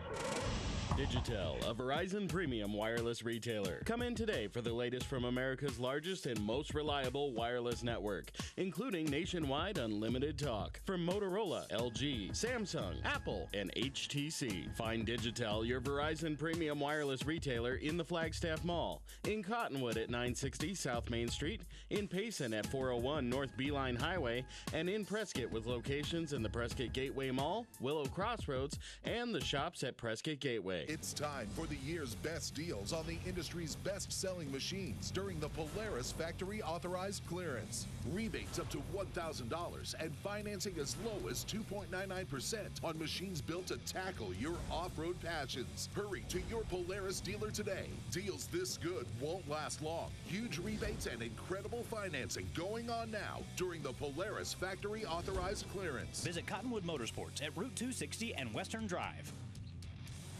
Your local Taco Bell invites you to Live Moss. There are now 3 varieties of Doritos Locos Tacos at Taco Bell: Nacho Cheese, Cool Ranch, and the new Fiery Doritos Locos Taco. Convenient hours, drive-through, and open late every night. Visit your local Taco Bell, located on the corner of Highway 89A and Cove Parkway in Cottonwood.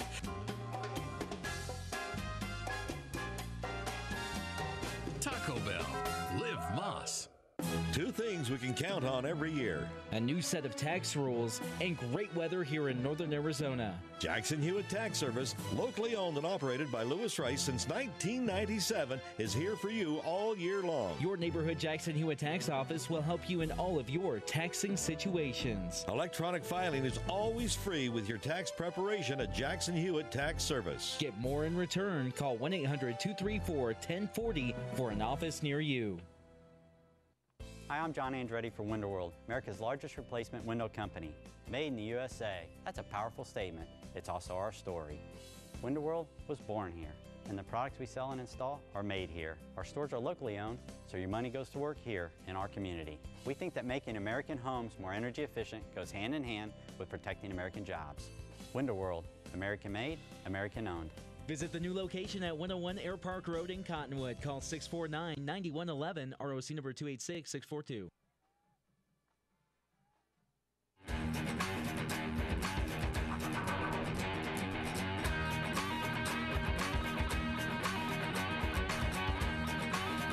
Back at Mohave High School, you can see some of the Marauder faithful over on that far sideline there on our video screen for our fans watching at home. The Marauders comfortably ahead here at the half, 31-0. And with that score, you'd imagine that the Marauders are also comfortably ahead in the statistical scoreboard.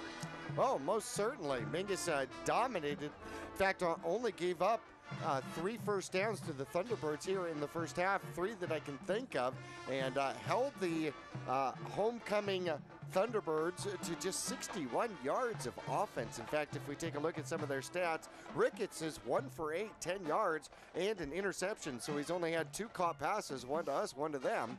And White, his favorite receiver. I like those averages.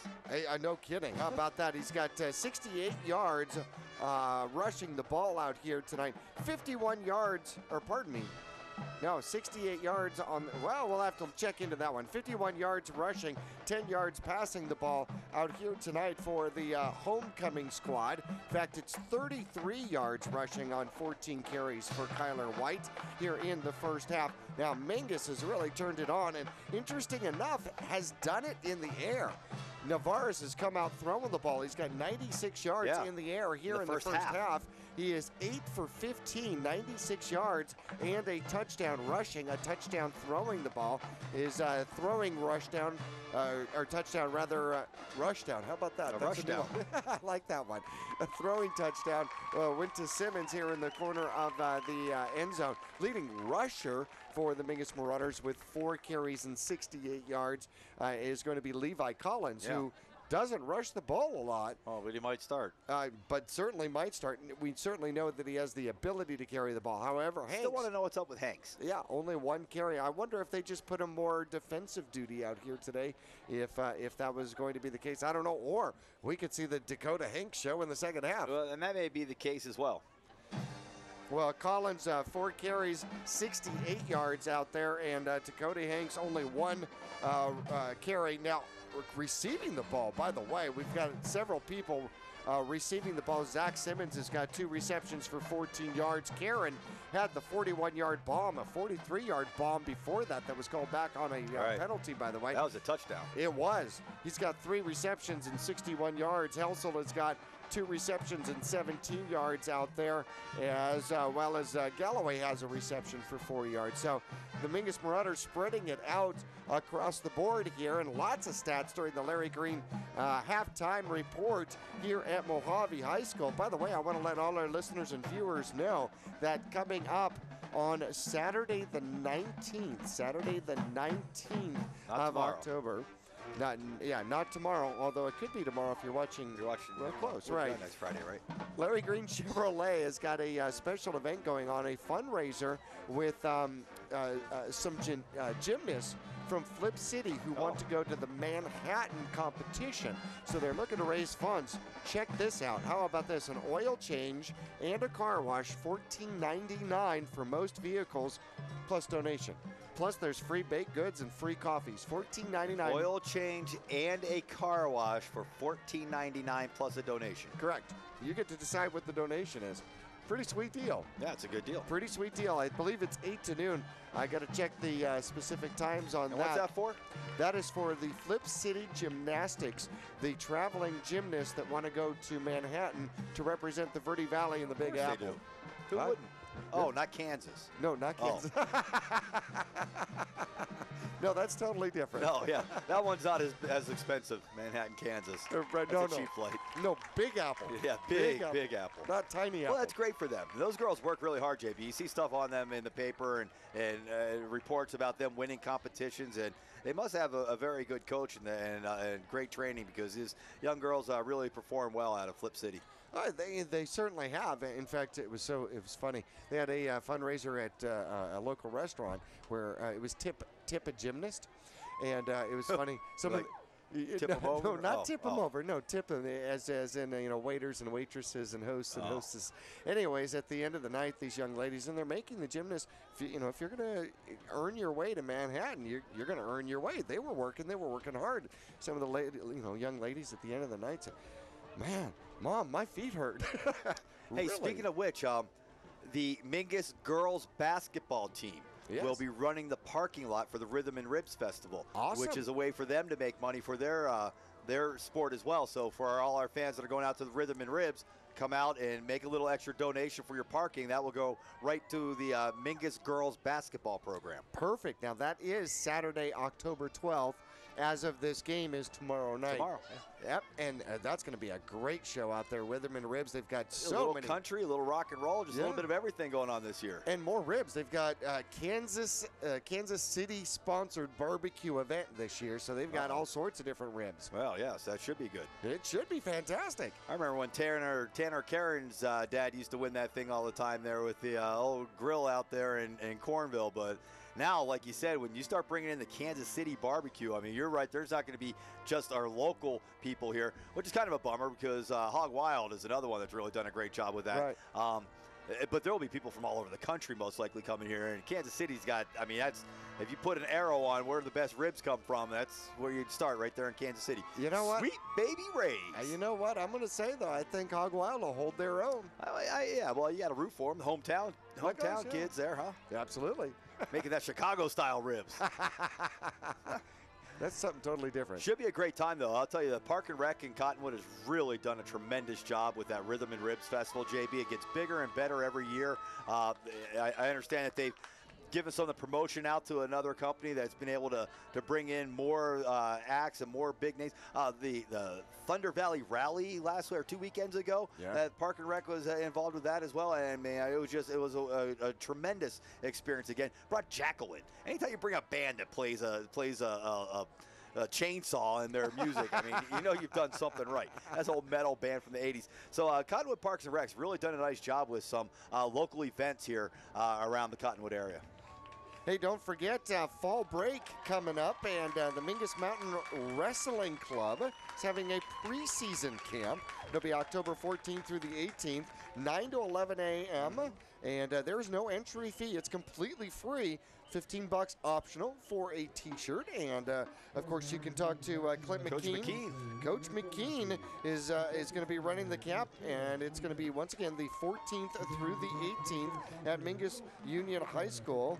And once again, it is the Mingus Mountain Wrestling Club. So this go in there and tell Coach McKean about a good book you just read, and you'll be right in the good house with him. He'll enjoy that as he's an English teacher there at Mingus. And as a matter of fact, has my oldest daughter in his class where they just got done reading One Flew Over the Cuckoo's Nest. Not watching the movie. Well, no, see, that's the problem. Right. Watching the movie is not the same as reading the book. And people like Coach McKean can tell if you just sat at home watching the movie. Absolutely, especially when you start quoting the actors. Right.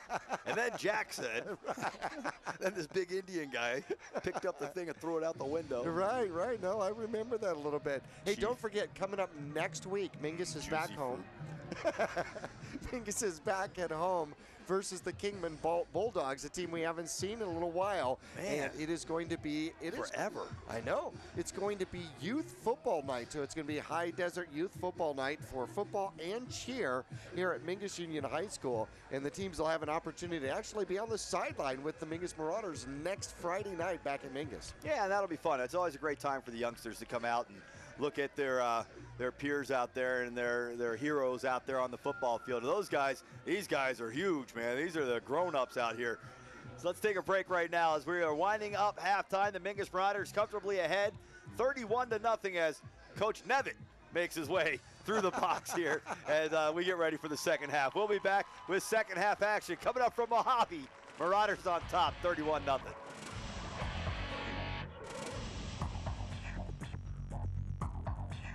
For almost half a century, Verde Valley Guidance Clinic has helped people seeking recovery from mental illness and substance use disorders. Now is the dawn of a new day in healthcare. With the addition of Valley Medical Center and Verde Valley Connections Primary Care, we now offer a balanced approach to healthcare. Our pediatricians, physicians, and nurse practitioners are available to assist children and adults of all ages to get well and stay healthy. New patients are welcome. As the oldest community behavioral health clinic in northern Arizona, the professionals at Verde Valley Guidance Clinic have helped thousands of families and individuals reach their recovery goals. Our 2 primary care offices are located in Cottonwood, with behavioral health facilities in Cottonwood, Camp Verde, and Sedona. Our clinics now accept Access, Medicare, and private insurance. Verde Valley Guidance Clinic. We provide quality health care for both your body and your mind. Reese's Tire and Automotive Tire Pros give you more miles for your money. Locally owned and grown, Reese's Tire and Automotive Tire Pros will beat any competitor. Bring your best deal and they'll beat it on price, total service, tire quality, and arguably the best nationwide warranty. For 24 months or 24,000 miles and available at 30,000 locations coast to coast. Get more miles for your money every day from your hometown team, Reese's Tire and Automotive Tire Pros. This has been the Larry Green Chevrolet Halftime Report. Keep it tuned here for the Mingus Marauder Larry Green Pick of the Week. Snag the snacks and the beverages quick, because half number 2 is getting ready to start. We'll meet you back on the air. Exciting Mingus Marauder football on Verde Valley TV will return right after this. this is Travis Reed from Larry Green Chevrolet and Hyundai of Cottonwood. People often refer to us as the people place. Let me assure you, whether it's our involvement in the community or with our customers that visit, we make it a priority to keep that reputation. If you're in the market for a newer pre-owned car, truck, van, or SUV, you'll find our selection extensive and our sales team professional and courteous. Visit Larry Green Chevrolet and Hyundai of Cottonwood, 2 dealerships in 1 convenient location just off Highway 260 next to Walmart in Cottonwood. From all of us at Larry Green Chevrolet, Hyundai of Cottonwood, and the Green Auto Group, we're better, and we'll prove it.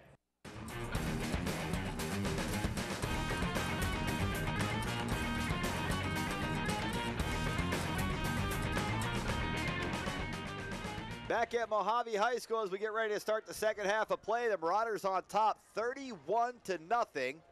As we start the second half, the Marauders will receive the ball to start the second half action. And we got a couple of scores here for you. Bradshaw in the second leading Flagstaff 17-3. So Bradshaw trying to take the definite inside track to section winner. And I don't know if you noticed out there, Zach, last week, Snowflake, who was 5-0, finally ran into Blue Ridge, and the curse continues, a 38-35 loss to the Yellow Jackets. That's what happens when you play your big brother. No kidding. It's smackdown. Hey, for Major League Baseball in the 7th inning, the St. Louis Cardinals and the LA Dodgers tied up at 2. Kingman and Paradise Valley, 2 teams Mingus has on their schedule, play tonight. Last week, North picked up their second win of the year over Maryville, 21-7. Over who? Maryville. Maryville. Yes. That's a couple of tough neighborhoods right there, JV. North of Maryville. Here's the kickoff to start the second half, and it is short. Bounces at the 10, rolls by Helsel at the 8. Helsel picks it up at the 5. Helsel finds a hole, and now he's going to finally be caught out across the 20 to about the 23. 15-yard return out there for Heisel. Not bad. Again, Bradshaw and Flagstaff matching up here tonight. 17-3, the last score we've got on that one. Mohave last week lost to Chino Valley, by the way, 33-18. What? And Kingman lost to Prescott last week, 52-14. Lost to Coconino Chino also Valley? lost. Well, to Bradshaw, 43-20. Here's a snap. The Marauders look to throw, and incomplete. Helsel kind of bobbled it, and then he was hit by Bray, and as Bray was making the tackle, Helsel was unable to hold on to the ball, and it's ruled incomplete, bringing up second down and 10. Well, Mingus starts right where they left off, throwing the ball here. Yeah. Very quickly here in the second half. I think they gave Helsel a return all the way out to the 25-yard line. Second down and 10, Mingus from their own 25. Here's a snap, and they're going to hand it to Helsel, going to the right. Helsel breaks through the line of scrimmage, and then with a good second effort, gets an extra couple of yards. Has a carry all the way out near the 35-yard line. They're going to mark him shy at about the 33 or so. It's going to be a gain of about 8, brings up third down and about 2 here for the Marauders. Long 2, maybe 3. They also had 2 carries in the first half for just 5 yards, including the 9-yard touchdown. Here's the third down play. Marauders, Navarez running the option. He's got a first down. Navarez will be tackled out across the 40 to the 42-yard line, and it looked like he was going to pitch the option. He may have even faked it before he cut back through the middle, run it to the left-hand side, and end up with a good carry for the Marauders all the way out to the 43-yard line where they'll set up first down and 10. Yeah, that was most definitely a keeper. I know you're supposed to make the call off the defensive end. The defensive end was non-existent on that play. Here's the first down play, and Navarez flush from the pocket. Now he's going to tuck and run. Navarez will have a first down, still on his feet, and now finally tackled across midfield and to the Thunderbird 43 or 4 yard line, depending on the spot. It's another big gain on first down to get another first down for the Marauders. Zach Bray, the defensive end that time, came in absolutely untouched and somehow completely missed Navarez. Navarez just took one step back, got out of his way, and went around him. Dakota Hanks comes back into the ballgame as a fullback for the Marauders. They're going to hand it to Hanks, going right. Hanks makes a man miss. Hanks to the outside. He's off to the races. To the 30-yard line. To the 20. Hanks down the sideline to the end zone. Touchdown! touchdown, Dakota Hanks takes it to the house from 44 yards out. Hanks with a big run on first down, and the Marauders extend the lead now 37-0 with 10:22 left to go in the third quarter of play. The Marauders with a touchdown on their opening drive of the second half. Well, Hanks just found a way through the defense there because the hole he was supposed to run through wasn't there, so he just kept running to the right until he found one. Jacobo in to attempt the extra point. The hold by Navarez. The kick is up, and it's extremely high and good, and the Marauders extend the lead now 38-0 with 10:22 left to go in the third quarter. Mingus to kick off when we come back after this.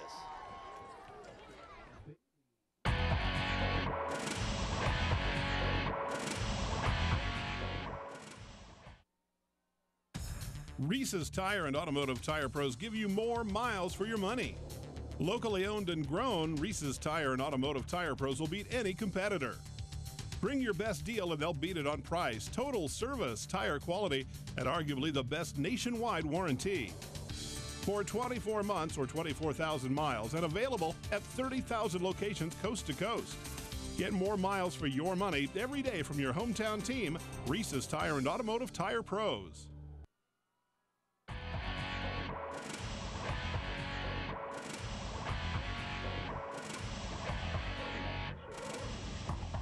Marauders extend the lead and kick off, and it's fumbled at the 10-yard line. Picked up, ducks a guy. It's still on his feet. Stiff arming 3 or 4 Marauders, and finally Helsel, stiff arm me, full out, grab your arm and drag it to the ground. Pulls him down at the 20-yard line, and the Marauders, good pursuit again with the defense after the fumble, and then really the return man got free from about 2 or 3 tackles before Helsel was finally able to grab that stiff arm and drag him down. Man, that was a WWF move, was it not?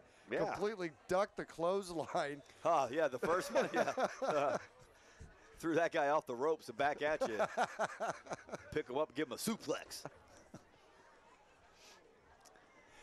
Well, first down and 10 now for the Thunderbirds. They've got the ball for the first time in the second half, now trailing by 38 points. Quarterback Ricketts from the shotgun, one man to his left-hand side. He's going to hand it to him. It's White. White trying to get outside, now trying to get back inside and getting covered by 3 Marauders. Look at Anthony Broyles. Yeah, I like a kid like that.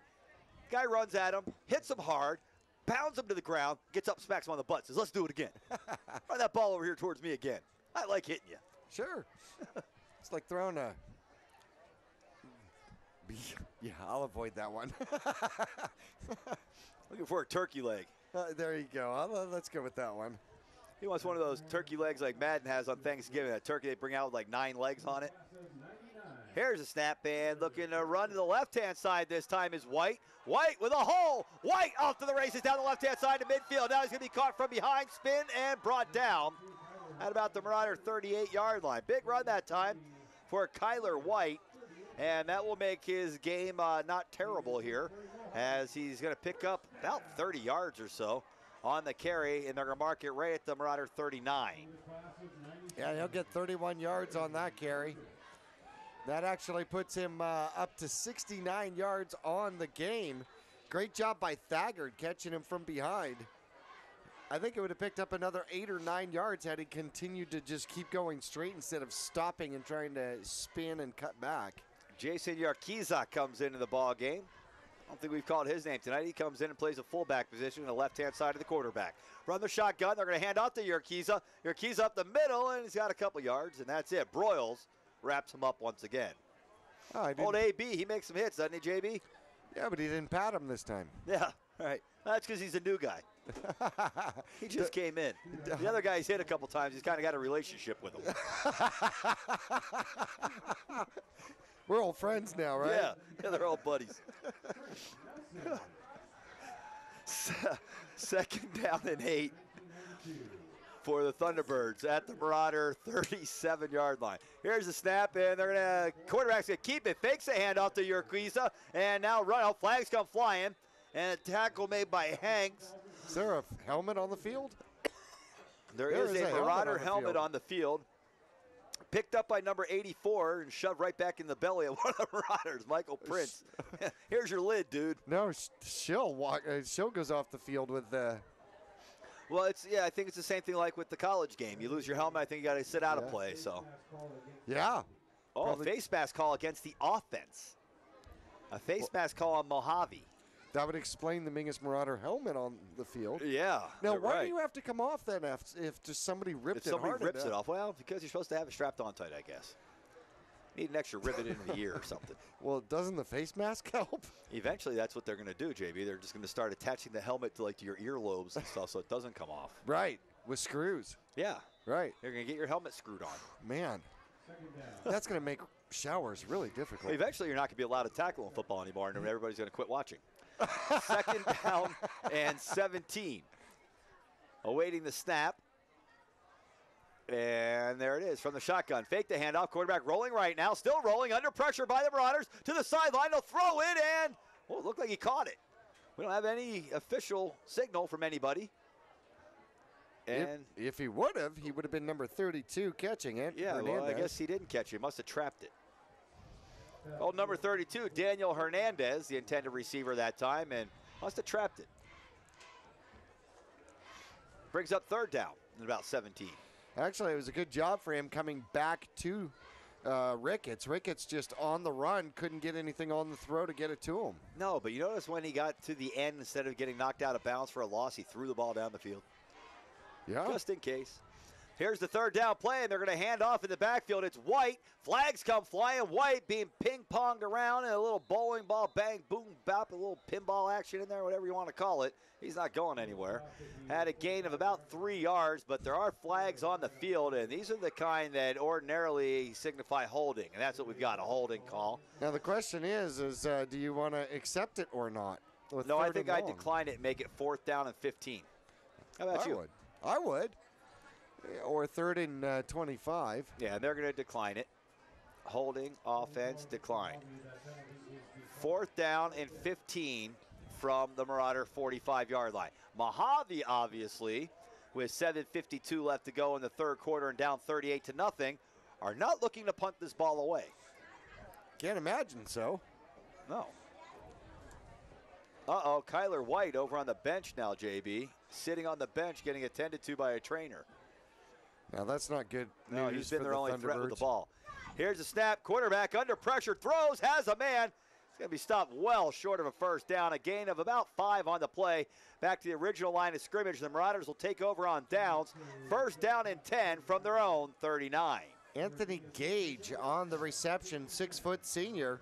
150 pounds. He looks a little bigger than 150 pounds. Yeah, he looked a lot bigger than that. That must be his basketball weight. Does it basketball, change? they stretch you out and make you skinny. Right. When he goes to that basketball season, he'll be 6'4" and 150. Right. Football, he's only 6 foot 150. Makes him more stout. Is that what it is? Okay. Hey, you told me there's a kid playing football for Baghdad's, the Mighty Mites team or Miners team that's 5'9", 190 pounds, JB. Oh, yeah, as an 11-year-old.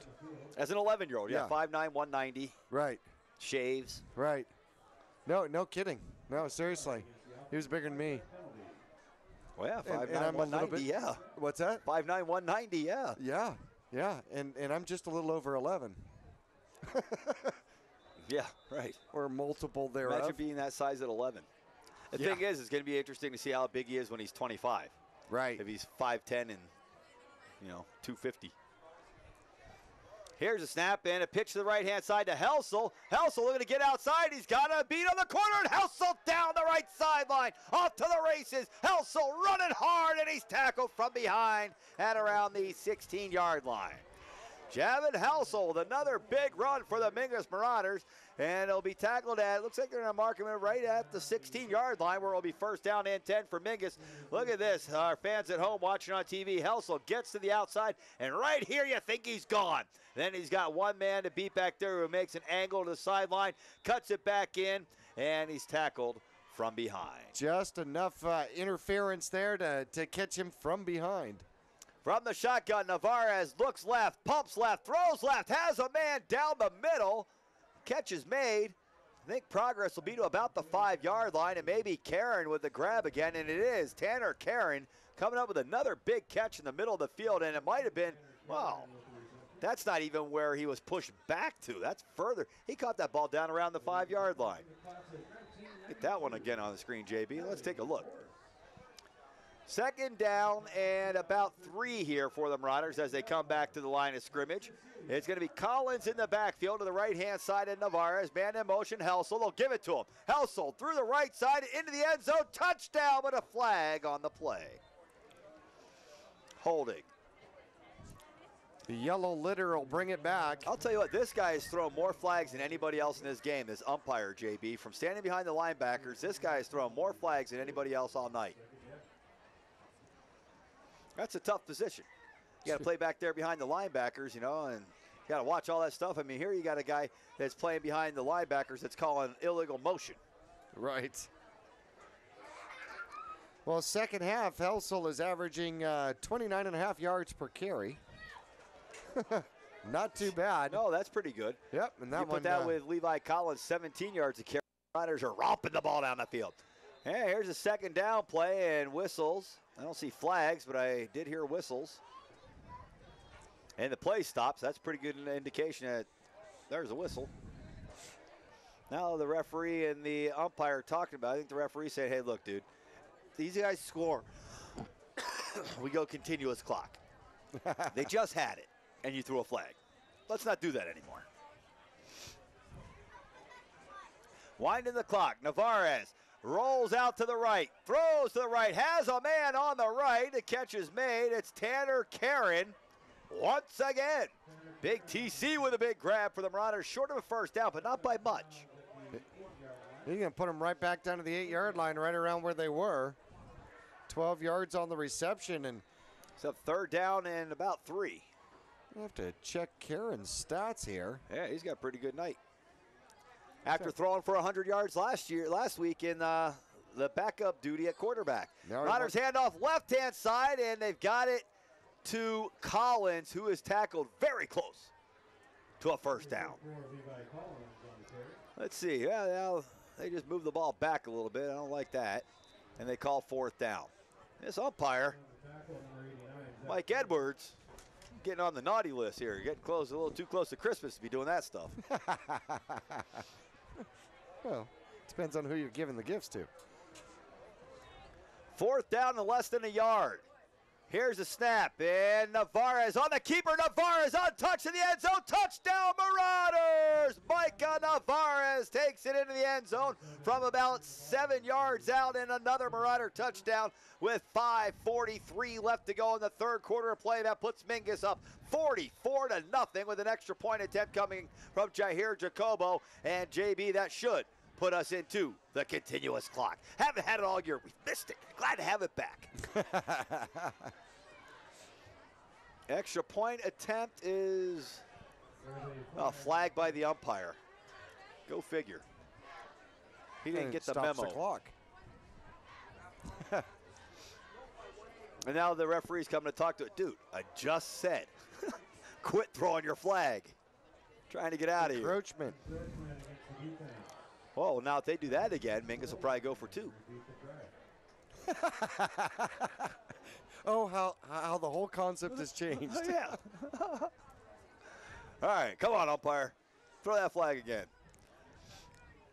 And Jacobo to attempt the extra point. There's a snap, good hold. Kick is up, and it is good. Jacobo knocks it through. 45-0. Mingus with the lead. 5:43 left to go. Third quarter of play. And the clock will now tick away. We'll be back to Mohave with the Marauder kickoff coming up after this. This is Travis Reed from Larry Green Chevrolet and Hyundai of Cottonwood. People often refer to us as the people place. Let me assure you, whether it's our involvement in the community or with our customers that visit, we make it a priority to keep that reputation. If you're in the market for a newer pre-owned car, truck, van, or SUV, you'll find our selection extensive and our sales team professional and courteous. Visit Larry Green Chevrolet and Hyundai of Cottonwood, 2 dealerships in 1 convenient location just off Highway 260 next to Walmart in Cottonwood. From all of us at Larry Green Chevrolet, Hyundai of Cottonwood, and the Green Auto Group, we're better, and we'll prove it.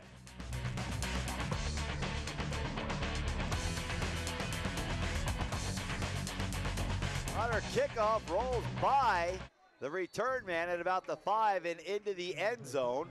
And that may work out just as well for these Mohave Thunderbirds, JB. At least they get the ball out to 20. That's a little better than their average starting field position in this game. Well, first touchback we've seen by Jacobo here in the game.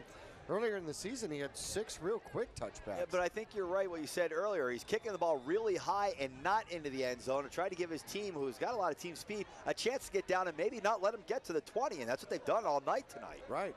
Although his last couple have been line drives. So it's like he's doing an array of kickoff opportunities. Well, he's had so many opportunities to kick the ball off, Jackie. What's that, 7, 8 times he's kicked off tonight? Either that or the leg getting tired. Yeah, his leg's probably getting tired, darn right. Here's a pass to the right-hand side. It's a hook and lateral, and the Marauders will not be full tackled at the 20-yard line. The pass to Bray, lateral the ball to White, who was tackled immediately. So the old hook and lateral doesn't work for Mohave. Here are fans at home watch. Here's the quick pass. Catch it, pitch it, and then don't get back to the line of scrimmage with it. That's not how you design it. I mean, that's how it works, but that guy's supposed to run down the field. Well, on paper, the defense isn't there. They're going after the guy that caught the ball. And in practice, the defense is like a freshman. Right. They'll run that side. But Bray actually didn't hold the ball long enough before he pitched it. Second down, handoff to White, going left. White hammered in the backfield by Karen, and he fumbled, and I believe Karen came up with it. He did. The Marauders take it away deep inside the red zone. Tanner Karen with a huge hit on the running back. Stripped him on the ball, then jumped on the pigskin and gives the Marauders the possession. First down and 10 at the 15-yard line. Well, great penetration as he was coming in on the blitz, and Mingus just absolutely dominated. I'd love to see if we can get a replay of that one. Well, it's good to see those coaches on the Marauder sideline smiling, JB. Here for our fans at home, get another look at it. They're going to hand off, going to the left-hand side. Tanner Karen, whammo! Dislodges the ball. Here comes Karen jumping on it. Collins jumping on it. The Marauders get it. Mingus making a substitution at quarterback, bringing in the sophomore Upham. Jordan Upham, a sophomore, 5'8", 150, taking over the helms for the Mingus Marauders here on offense. And Jackie, looks like we got a lot of new numbers out there. Let's write some of them down, and we'll let you know what's going on when we come back after this Mingus timeout. A Verizon premium wireless retailer. Come in today for the latest from America's largest and most reliable wireless network, including nationwide unlimited talk from Motorola, LG, Samsung, Apple, and HTC. Find Digitel, your Verizon premium wireless retailer, in the Flagstaff Mall, in Cottonwood at 960 South Main Street, in Payson at 401 North Beeline Highway, and in Prescott with locations in the Prescott Gateway Mall, Willow Crossroads, and the shops at Prescott Gateway.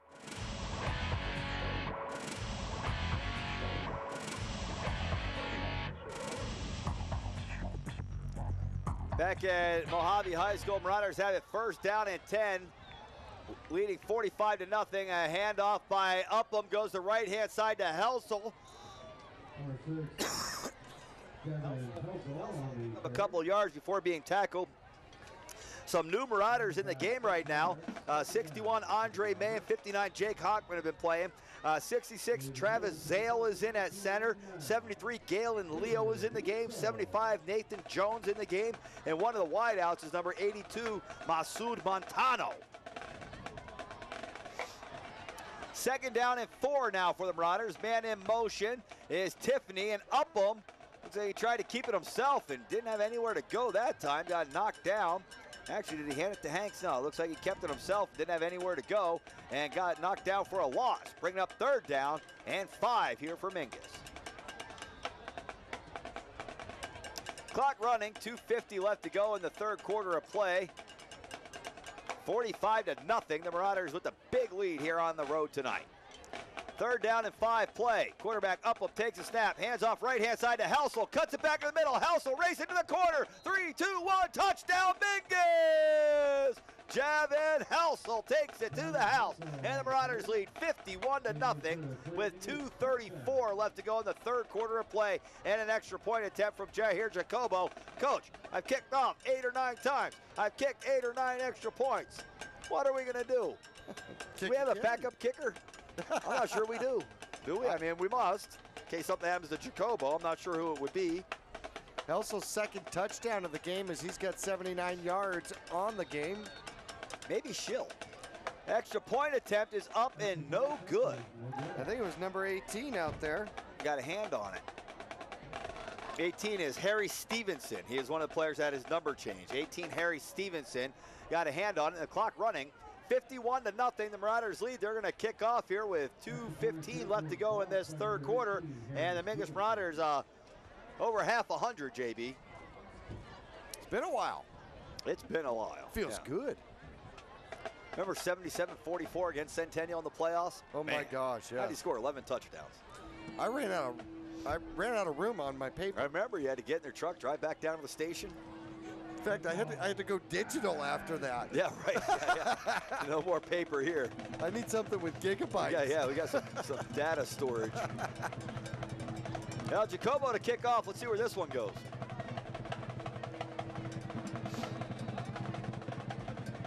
And Jacobo waits the official to give him the signal. He does, and the approach to the ball, and the kick is off. It's a line drive. Bounces it to 15, taking it to 5. Right up the middle, and now to the left side. Oh, big open field hit, but he doesn't go down. And now, wait, now did he go down? Why did they stop it? Must have said he went down. Good play by the Marauders. Pursue again. Daniel Hernandez, the return man. Looked like he stayed on his feet, but somehow he must have hit a knee on the ground, and his team will start first down and 10 from their own 18-yard line. And the referee says, run the clock. In the second half, the Thunderbirds have 42 yards, 103 yards of offense in the game. First down at 10, they run up the middle. Something they haven't done all night. Look at the room there for White to run. It's a little late to find out there's a hole in the middle. Clock running continuously, down 51. I'm not sure that hole's been there in the middle. I'm pretty sure it hasn't. We got a Marauder running off the field with no helmet on and rubbing his head. It's 52, Hunter Spear. Over there talking to Big Dad Craig. We'll give him a little noogie there, and I got a hurt on the other side. Get back in there, boy. Here's a snap and a handoff coming to the right-hand side, and White trying to stay on his feet. He's going to be tackled at about the 30. I think it's going to get enough for the first down. Interesting, I saw Collins came in, tried to do the helicopter tackle. However, somehow White just kept his feet underneath him. He earned both yards in that first down all by himself. It's going to take us to the end of the third quarter of play. Mingus on top, 51-0, headed to the 4:48. Let's take a break. We'll be back to Mohave High School. Thunderbirds have it first and 10 from their 30 when we return after this.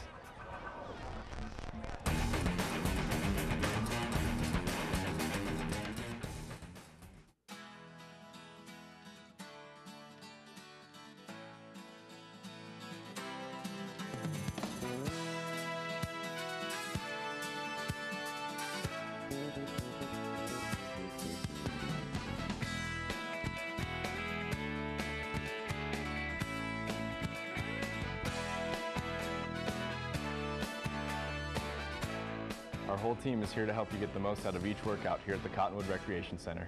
Here in the Verde Valley, it's always a great time to ride. And for all your cycle needs, it's always a great time to visit D&K Service Cycle and ATV.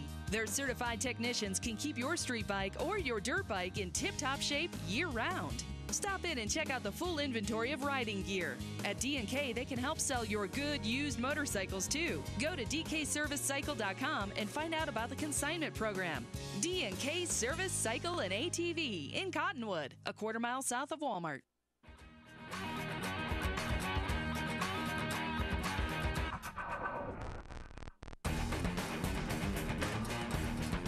Back at Mohave High School, first down and 10. Thunderbirds from their own 30-yard line. Here's the snap. The quarterback will hand off, running the left-hand side. Now trying to cut back to the middle. And a good open field tackle by the Marauders. Looks like it's Levi Collins that gets in there and makes the hit after a short gain, 2 yards. Clock running continuously here in the fourth quarter with the Marauders up 51-0. Looking for a shutout, JB. Yeah, it would be their first of the season. Their only victory, 33-6 over North. By the way, you got to score the first of many to come. Yes, there we go. we got to start a streak somewhere. Hey, interesting. Bradshaw up over Flagstaff, third quarter action, rather, 30-3, 30-3. I'm kind of surprised by that one. Flagstaff Eagles may have got their signature win last week. Second down and 8. Handoff going to the right-hand side and nowhere to run for Kyler White. This kid's had a tough night running the ball, JB. They keep handing it to him. You're right, he might get up around 60 carries, but, man, he's getting hammered on almost every one of them by 3 and 4 Marauders every time. Yep, he's going to he'll probably end tonight a bruise of carries, so we're up to 22. He's got 82 yards, and he accounts for over 80% of the offense. Yeah, how about that? They don't even have 100 yards of offense. Third down and 7. Quarterback up, Marauders jump, about 3 or 4 of them. Take your pick. Now they're all yelling at each other. I'll use the one near side. I'll use that flag. What happened? Oh, you were just saying take your pick with all the flags. I'll take the near side judge. I just wanted to know if the umpire threw one. That was one he didn't throw one, right? Third down and a long 2. Here's the snap. Fake the handoff. Quarterback's going to try to keep it himself, and he's going to have a first down. And then he spun around as soon as he crosses the 40-yard line, and his forward momentum will carry him. Oh, it didn't carry him to the 45 where that guy's marking it on the other side of the field. And the umpire turned and looked at him. He's like, nah. And he marked the ball at the 44 instead of the 45. They didn't even make it that far. But enough for a first down. Yeah, the first down was at the 40. They hit him there, and they spun him and threw him down at about the 42 or 3. And one guy on the far end of the field tried to mark him at the 45, and the guy on this side of the field marked at the 44, and they went with that one. It's not where it's not where the helicopter starts. Yeah. Where it lands. Well, it's not where he stops rolling. Handoff up the middle to White. And White tried the middle, and he found some resistance by the Marauders. Number 21, Pete Kelly. Called his name a couple times last week, JB. Another sophomore that's getting some experience here with this Mingus Marauder team. Which is going to be extremely important. Upham getting some good experience. I mean, we're starting to see the future generation starting to come through. Story. Yeah, Story. Kelly. It's good to see. Good to see. Second down and 8 now for the Thunderbirds. Here's up. Now they got a guy dancing over there. Again, we've already told these guys once tonight, homecoming dances tomorrow. Number 84, Michael Prince. Oh, well, that explains it. The purple, what do they call him? Prince? The purple something? Purple Rain? Is that what you're looking for? The Purple Rain guy, yeah. Remember when he wasn't Prince anymore, he was a symbol? Formerly known as. Formerly known as. The symbol formerly known as Prince. Right. He couldn't just go with the symbol. He had to actually explain that it was formerly known as. Right. So doesn't that keep your name in the... Yeah, yeah, keeps your name the same. Yeah. Except for now it's formerly known as. Oh, well, a pass on the left-hand side that time looking for Prince, but unable to come up with a catch as it was thrown over his head by Dawson Ricketts, and brings up third down now and about 14 here for Thunderbird. Well, another sophomore out there playing the safety position, Tristan Clark. Oh. 5'8", 150 pounds. He was old number 44. Yep, he was playing deep. Well, it's good to see some of these youngsters getting in there, especially in a blowout. You're up 51-0. Yeah, let's throw some of these guys out there. Save some of our guys for next week. Right. Don't want to see anybody getting injured. We got the Bulldogs. We've got Coconino coming up as well. Yeah, we could be on our way to a big streak here. Handoff, flea flicker, and he throws it right past the quarterback, who gets crushed by Karen. And then the ball's picked up deep in the backfield. Breaking tackles Kyler White down the sideline, where he's tackled from behind, and flags come flying. That's going to be a horse collar. That's going to be enough for a first down, I think. Well, it depends, I guess. Great job by White. Not exactly sure how he got back there. The flea flicker was, well, that's why running backs don't pitch, right? Right. And if you watch it, Tanner Karen goes back here, and our fans at home, you're going to get a chance to watch it. Watch number 16 here, coming from the right side, and he doesn't go for the ball. Wham! Hit the quarterback, and then go for the ball to just out of the outstretched reach of Karen, and then picked up by White, where he's able to return it down the right sideline, or the left sideline, rather, for a decent gain. The horse collar tackle will be added on, and now it doesn't look like they didn't move the ball very far. It was only a 5-yard penalty. Must have been an incidental face mask. And the 5 yards brings it back to the original line of scrimmage where it will be 3rd down and 10. Wow. By the time they get back to the ball, time's going to run out. Right, no kidding. So White ran all that way to pick up no yards. Nothing. Right. And it didn't count because they took the penalty. Here's the snap and a handoff up the middle. White's got some room to run now, and he tripped over the 50-yard line. Oh, man. And it'll be short of a 1st down by about 3. Well, Vera will end up Did he trip over the 50-yard line? Yeah. I mean, nobody touched him. I've done that myself, though. This field has been slippery tonight. That time it wasn't slippery, he just tripped over it, like the yard line. Well, he's got 25 carries. At some particular point, his legs are getting heavy, you know what I mean? 4th down and about 3. Here's a snap and a handoff to White up the middle. He bounces it to the outside. He's got a 1st down. Well, this is going to be really important for this Mingus Marauder squad in there, especially youngsters trying to defend the shutout for the Mingus Marauder defense. Yeah, 5 minutes away. 5 minutes and 34 yards away.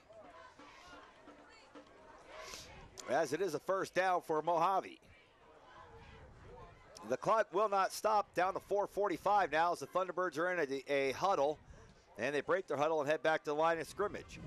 Nick Smith, a return man earlier in the game, is in the game as a wide receiver now on the left-hand side. They got 2 on the left and a man in motion from right to left. Here's a snap. And a handoff to White, and he falls down in the backfield. Ouch. That's not how you draw it up. White takes the handoff, runs about 3 steps to his left, and falls down for a 2-yard loss. Now he's got 90 yards on the game. And back into a huddle. Clock not stopping. 4:05 and counting. Yeah, I'm not sure they're all worried about that. I think they just want to see if they can get on the board here and find a way of not doing it or not exhausting White in the process. 2nd down and 12. Here's a snap, and Ricketts is going to pitch it out of the backfield to the left-hand side and breaking a tackle, and now a hit and knocked out of bounds is Daniel Hernandez. And I'll tell you, I think Daniel Hernandez has looked like their best ball carrier so far tonight, JB. Mingus not wanting to give up the points or bring in some of their old familiar faces back into the ball game.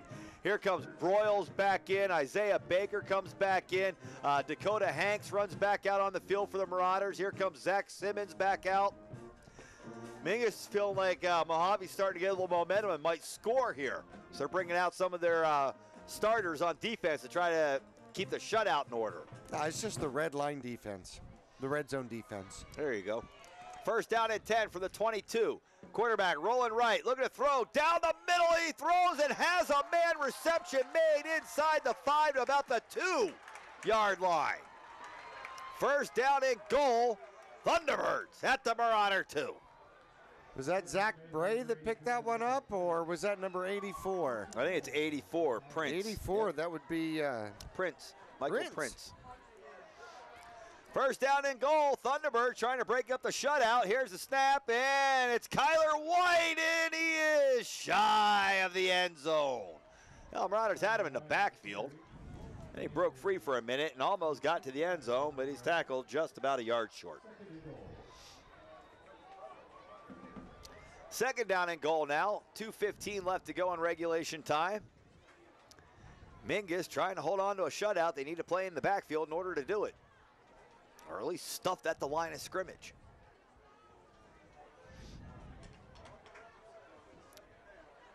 Second down and goal now for the Thunderbirds.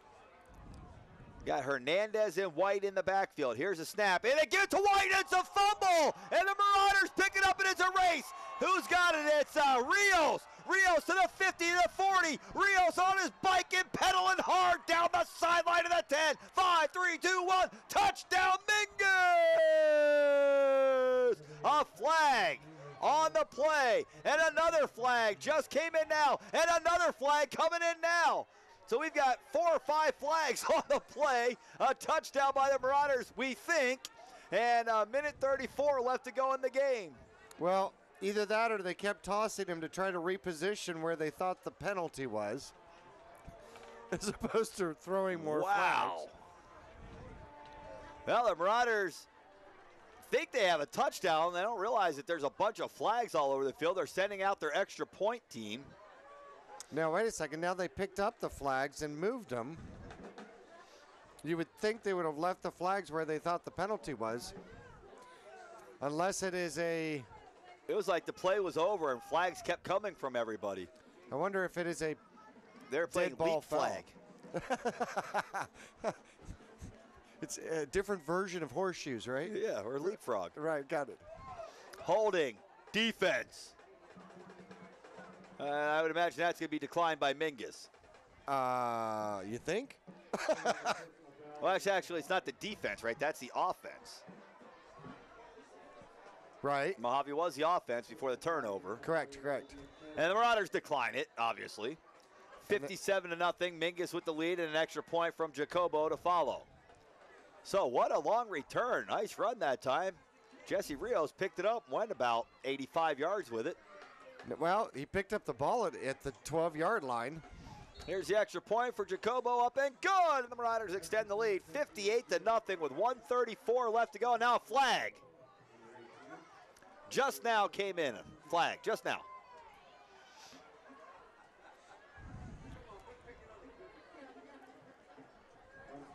And it looks like Mingus must have said something. Unsportsmanlike conduct is going to be the call, and the Marauders will probably kick off from back around their 25-yard line. 1:34 left to go, and a big return on a fumble recovery for Jesse Rios has preserved the shutout for the Marauders, at least momentarily. You can't tell him to fall down at the 1. Although if he did, the Marauders going to run the clock out and we'd be done. Right, exactly. What a phenomenal job and great speed by Rios, outrunning everybody. Oh, boy. Like a shot out of the cannon. Oh, my gosh. Can you imagine the adrenaline? Yeah, when you pick that ball up and there's nobody in front of you. Oh, my gosh. Sometimes it's hard to pick the ball up at that point. Right. That's the toughest part, is picking it up. Yep. Cleanly. Well, this has been fun. Marauders put 58 on the board, and we're not done. 1:34 left to go. Jacobo might be done. This is more than he's kicked all year in one game. There's the unsportsmanlike. It was declined.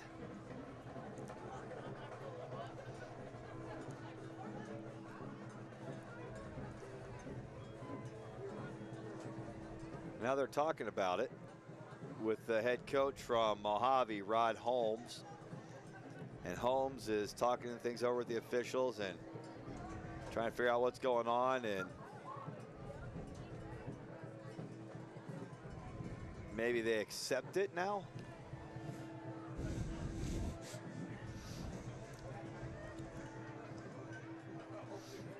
So, no, it looks like they're not going to accept the penalty. Doesn't make any sense. And the Marauders will kick off from the 40. Does that make any sense? They got a plan. Well, that's good. This is a good time to unveil it. I have no idea. It just doesn't make any sense. So nonetheless, the Marauders will kick off from the 40-yard line. Jacobo boots it away. Oh, short. This one will be taken at the 15. And to the middle of the field and breaking. Nope, not breaking free. Nick Smith with the return out to about the 30-yard line. They're going to mark him across the 30 at the 31. And the clock won't stop, so Mohave may or may not get off a play here with 1:15 left to go. They're just bringing their team out on the field, still making substitutions, and then they'll go back into a huddle.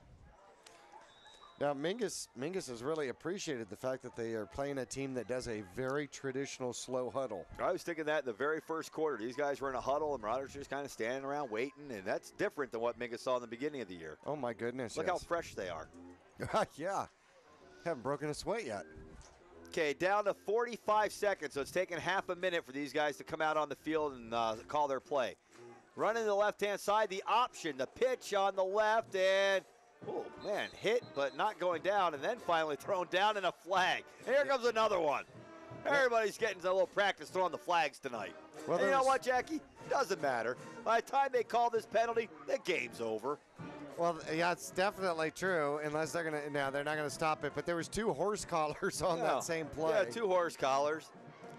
By the time they get the ball and they set it on the field, we're down to 14 seconds. There's no way Mohave gets another snap off. Well, they stopped the clock to move the ball. Gave them one more snap. 12 seconds left. Marauders trying to preserve the shutout, leading 58-0. First down and 10. Thunderbirds at the Marauder 46.